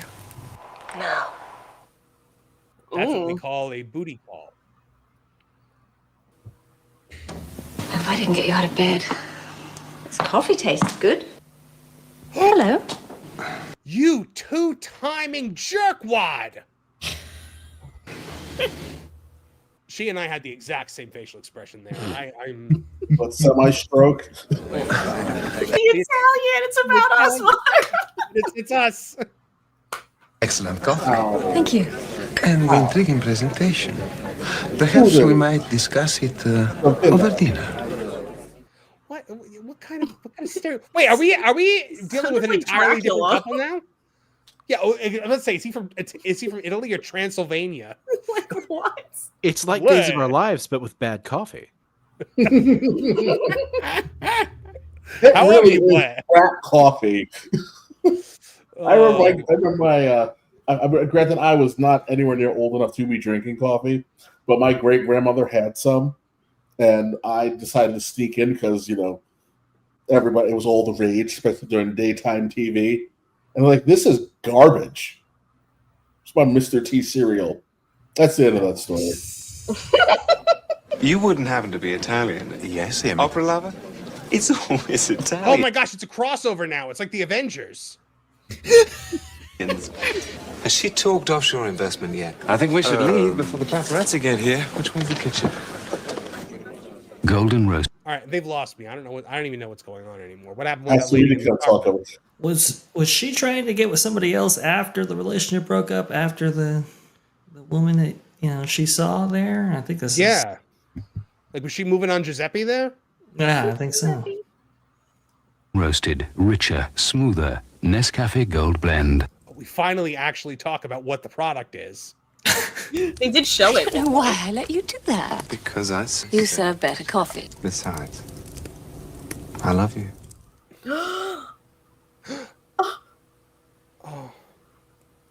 That's how it ends? Bravo. What? I was riveted. No, it's the greatest love story of our time. Honestly, though, as a marketing campaign, though, I can't tell you how invested people were in these commercials. That was all of 2 minutes, and you had people absolutely invested in this romance for years. That's how long this went on. That they got their money's worth on this. Let me tell you. I'd get sucked into that. I remember I got very invested in the Budweiser Lizards versus the Frogs. Remember when they had that entire thing where like the lizards were trying to kill the frogs and they dropped the neon sign into the water? That was a whole mess. That was a rough Super Bowl for me. Are you old enough to remember? Was it? I was in high school, so literally everyone did it. Let me tell you something. I cannot express to you the profound disappointment that I have experienced right now. That everybody in this panel did not immediately start going, wow, that was a once-in-a-lifetime opportunity, and we blew it. Good day, sir. I was too busy thinking about the follow-up with the white guy shouting, "What are you doing?" That's what I was thinking of. I was thinking about the second one in the Japanese restaurant where they kept shouting wasabi. Oh my gosh. I love you guys. John Williams for $5 says you can watch Undercover Brother now since Cody Rhodes ended racism. Yeah, with his magic baby. So there you go, Martin. You're allowed now. For $5, John Williams also said, yeah, Hunter, White Wolf, his adopted brother is white, and his outfit is just white recolor with a cape. Only reason he's not there, only reason he's not here because he's a hero. Okay. Then John Williams for another $5. Says, can't wait until Justin peels his face off to reveal he was secretly Triple H, who did all this as payback for not being able to bury Ryan Reynolds in Blade 3. That, you know what? You might have actually hit the nail on the head. We've long believed that Triple H has it out for Ryan Reynolds because he jobs to him in Blade 3. So, there might be something to that. Ann Evans checking in. Our buddy Ann Evans from over on Tooney Talk Wrestling. Ann Evans was the head of PR for the UFC, and he is a valued friend of this channel. Ann Evans says, happy birthday, lads, for $2. Thanks, buddy. Really appreciate it. John Williams for $1.99 says, breakup. Taylor Swift got a new song coming in. Oh, my God. If she writes a song about breaking up with Blake Lively, that'd be amazing. She could probably get an album out of that. Oh, yeah. When you think about it. That would be the first Taylor Swift music I voluntarily listen to. Nolan's face. Especially if she ends up taking Ryan Reynolds from her. Yeah, right. Mm-hmm. Let's see. Andre Adams for 10 says Nolan built like he lost a thumb wrestling match by knockout. Guys, let's lay off Nolan's physique a bit. But Andre Adams, love you, Roastmaster General. But yeah, let's we all have our limits. So let's lay off Nolan's physique. Liquid Fox for $5 Canadian says, I asked about Money in the Bank stream on Tuesday, but nuts to that because it's your moving day. Hopefully it'll go by smoothly without issues. Good luck. Yeah, we have not officially yet said we're not doing it.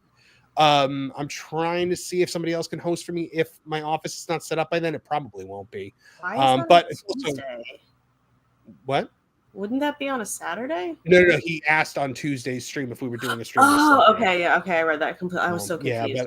Yeah, so I still don't know. We're waiting to see what's going on. John Williams for 499 says Deadpool's human sidekick called a bomb threat and was being a prick on set. Oh, yeah, he was not he's not a prize, Right. Yeah, that makes sense. Hold on.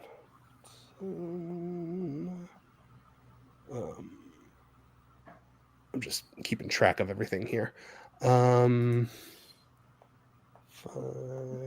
there we go. All right. John Williams then says, we just got that one. Sorry, guys. I'm trying to add up everything to make sure if we hit the goal. So Rabbits and Reels, member for 2 months, says Marvin for CEO, bring the Muppets back to the Disney parks. That would be first order of business if I were CEO. John Williams for 5 says George wanted Ahsoka to die in Clone Wars. Dave wrote the exile as a compromise. Yeah, I mean, I imagine that there was the thing when they made Ahsoka where it's eventually she's got to go. So yeah, George's path there would have given more weight to Anakin's fall. For sure. Agreed. But Filoni wasn't letting his meal ticket go. Anthony J for 5 says, been meaning to ask this back when the Highlander frenzy was going on, but is anyone aware that immortals can't have children? Yeah, it's pretty big plot. We don't. I feel like up here don't need any more stuff about. No, they can't have children though. That's part of being immortal is you can't reproduce. You know what else is part of being immortal? Not being able to, croak, but somehow you get someone an immortal's powers when they croak. Well, yeah, because you take their head and with it their power. This actually leads to an interesting question. If they're not passed on genetically, you're not born of an immortal. Does that mean that? Well, I guess that would naturally lead to just there only ever being one, right? How would you ever get more of them? We don't know. Yeah, it's not passed on genetically. It's no. What I'm saying is, let's say you got one immortal. There's just one immortal, right? And then to take his powers, you have to take his head, right? Yeah. So there's one immortal. How do you ever get more than one immortal? Because multiple immortals are born. They're born. Yeah, they're born. But how do they become immortal, right, Lorn? Because they die. It depends on whether or not you're using Highlander 2, in which case they're exiled aliens. But on the show, they're born immortal. But if they never suffer a violent death in their mortal life, they never reawaken as immortal. Designated immortal, why do certain people become? We don't know. Hold on. It's a kind of magic. Yeah. If we ignore Highlander 2, which most people seem to want us to do, although I do recommend at least suffering through it once because it's just absurd. Nobody should have to suffer through that. Michael Ironside aside. Yes. We don't know. There are questions about how immortals are born and where they come from, and the source of the powers. We don't know. Whoa! Stop there. You're telling me Cotton Eye Joe is an immortal? He must be. Well, where did he come from? Where did he go? Yeah. If it wasn't for him, I'd have been married a long time ago. All right, guys. So we have reached the end of the show, and we're $26 away from $1,000 tonight. Just to let you guys know. But let's take a look at those t-shirt designs first, because I'm going to review the ones that we've already seen, and then you're going to get the other two. So we have got I Only Watch for Trish. We've got the Marvin the Movie Monster Get Out of Here t-shirt. We've got the It's Nolan's Fault t-shirt.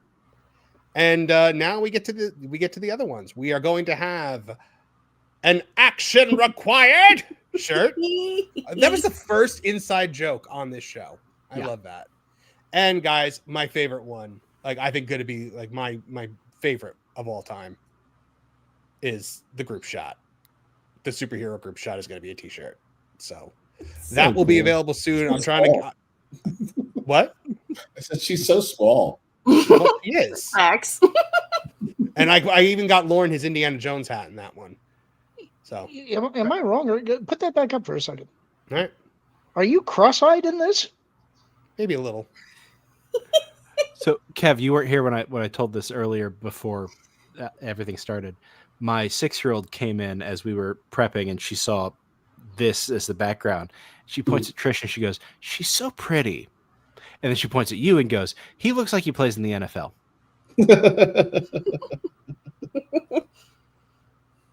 Then we talked about you playing football, but no one knew what position you played in high school. Well, we got a few more super chats to get to, guys. Liquid Fox for $2 Canadian says, "I'm Team Lorn and Trish. Scream is greater than Highlander." Well, I mean, they're different movies. I don't care. I'm taking the win. I don't care. I don't think I'm included in that because I haven't seen Scream and couldn't comment. But I guess I could make the assumption that anything's got to be better than Highlander. So I guess I get in on a technicality. David Carradine's Closet checking in for $26 to bring us over the finish line for $1,000 tonight, guys. Thank you so much. You guys are definitely getting the. I'm gonna do. I'll play the unreleased song. And Maravita for $4.99 says happy anniversary. Thank you guys so much. All right, guys. Before we leave, we are going to have to play this song. So this is a it's a studio version that I did. It's not like, it could be done a lot better, but this was just it was a spec basically to be like, hey guys, this is what I'm thinking. It was originally made for that game place, but never actually came to fruition. So here you go. It's called Rockabye. Say good. That was my Rockabye Sweet Baby Inc. I like that. Well, thank you. I meant to make it for that game place, and just we never got around to actually producing it. But I was proud of the lyrics for that one, so I'm glad we got to play it here tonight. Thank you guys for indulging me and for getting us to that so that we were able to play this song parody. Let's just make sure that nothing else can. Okay, great. All right, well, that does it for tonight for our 1-year anniversary, guys. Thank you so much, and thank you to my wonderful panel here, my wonderful friends who give of their time, who give of their souls for this show. I appreciate you guys, even if you don't know that you're giving your soul. I've been slowly sapping it every single week for the last 52 weeks. But Vash Sky, thank you very much for being here, my friend. Why don't you tell the fine folks where they can find you and T3PO and Extra Magic Hours coming up? Absolutely. Best place to find me is going to be at that Park Place where, yes, like Marvin just stated right there, Extra Magic Hours is coming on up with, what I'm calling a salute to all closing attractions, mostly Muppet Vision 3D, because we know that Muppet Vision 3D is closing June 7th. Yes. Not so good. But we hope to send it off in a great way, talking about just how important that attraction is. So it should be a lot of fun talking about a whole bunch of stuff. Actually, news just dropped on Disneyland Forward. We've been waiting for this for a long, long time for the Disneyland Resort, so we might even include that in the show. Who knows? And then T3PO Live, that's going to be every single Tuesday at 3 p.m. Eastern. Sorry about that.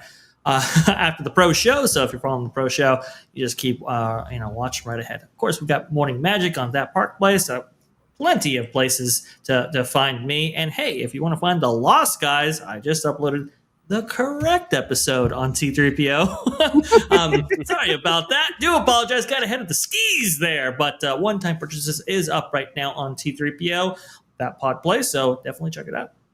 All right. Lorn Connor, tell the fine folks where they can find more about you and all that you are up to. I tend to be on WDW Pro's streams on Mondays and Wednesdays. Very soon, Kevin and I will be doing a show on Tuesdays and Thursdays, starting on July 8th. Let's see, I've kind of forgotten my schedule for a minute. I usually record with Lou Wasserman's Ghost and with a Hangry Table for the Genre Guys on Saturdays. Those get put up when Vash gets them all ready to go. You can find me on my YouTube channel at Lorn Connor 9030 or on Twitter at Lorn Connor. And then you can find me here, obviously, on Thursdays. By the way, Liquid Fox for $2 Canadian says, so when's the Tooney Town album dropping? I should put together something like that with all the song parodies and just give it out for free because I can't actually charge for them. But and guys, no, the Tuesdays and Thursdays does not mean Lorn and Kevin are leaving the show. They are going to be on after us. So we're going to have a programming block for you guys, a late night programming block, which will be, we'll run one right into the other. I don't know when you guys are starting, but I thought it was Friday. It's Fridays. We do Fridays so that we don't interrupt your stream. Oh, right. Tuesdays we're gonna redirect you from Tooney Talk Wrestling.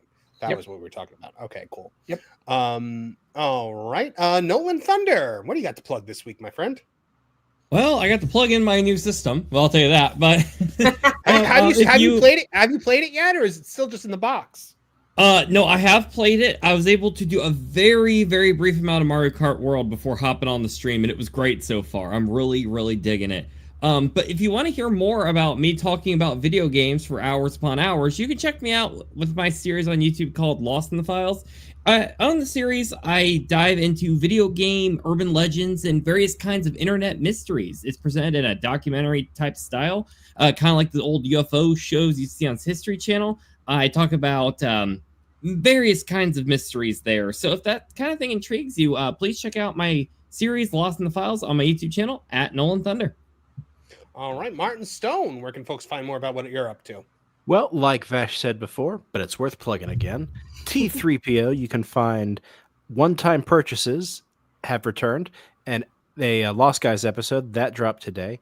And tomorrow on That Park Place, the channel, we have a members exclusive, at least for a little while, of our most recent episode, Somehow 80s and 90s Drinks Returned. My pick. One of the craziest episodes we've done. Yes. All right, Trish, what do you got? I mean, besides 80s and 90s drinks. There's 4 of us now. Lost Guys. You know the deal, guys. I'm like a broken record. Yep. Kevin Apollo, anything you want to plug this week? Well, let me tell you something, brother. No, Okay. I'm here in beautiful Fontana Dam, North Carolina, the town that saved America, or the town that powered America to victory. I saw both shirts; they were very entertaining. But yeah, no, that's all I got. It's the best town by a damn sight. That's right. Did you buy one of the shirts? I didn't have to because I am the HR director. They just give them to you. That's right. Bribery goes a long way with me. And women are brought to him when he desires them. That's a Ron Swanson quote. All right, guys. And for me, of course, guys, just remember, check out Tooney Talk Wrestling on Tuesday nights. Be here Thursday nights at 8 p.m. Also, I've got a little announcement of an idea I'm kicking around. I want to know what you guys think about it. I am thinking of maybe a daily, maybe 3 times a week morning show that's going to be called Marvin Movie Monster in the Morning.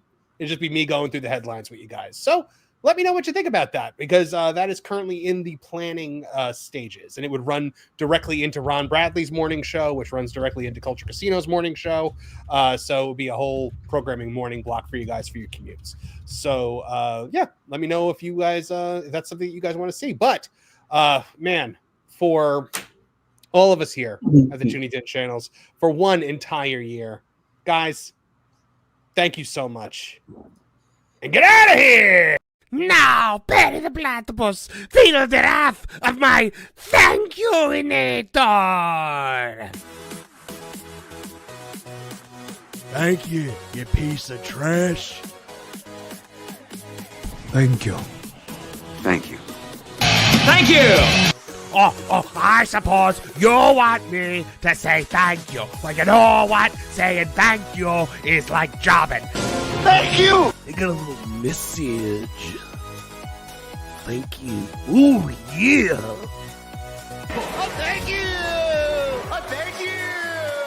Thank you! Thank you! Thank you! Thank you! Thanks? For what? Hi-ho from all of us here at Tooney Town. Thank you! And viewers like you. Thank you.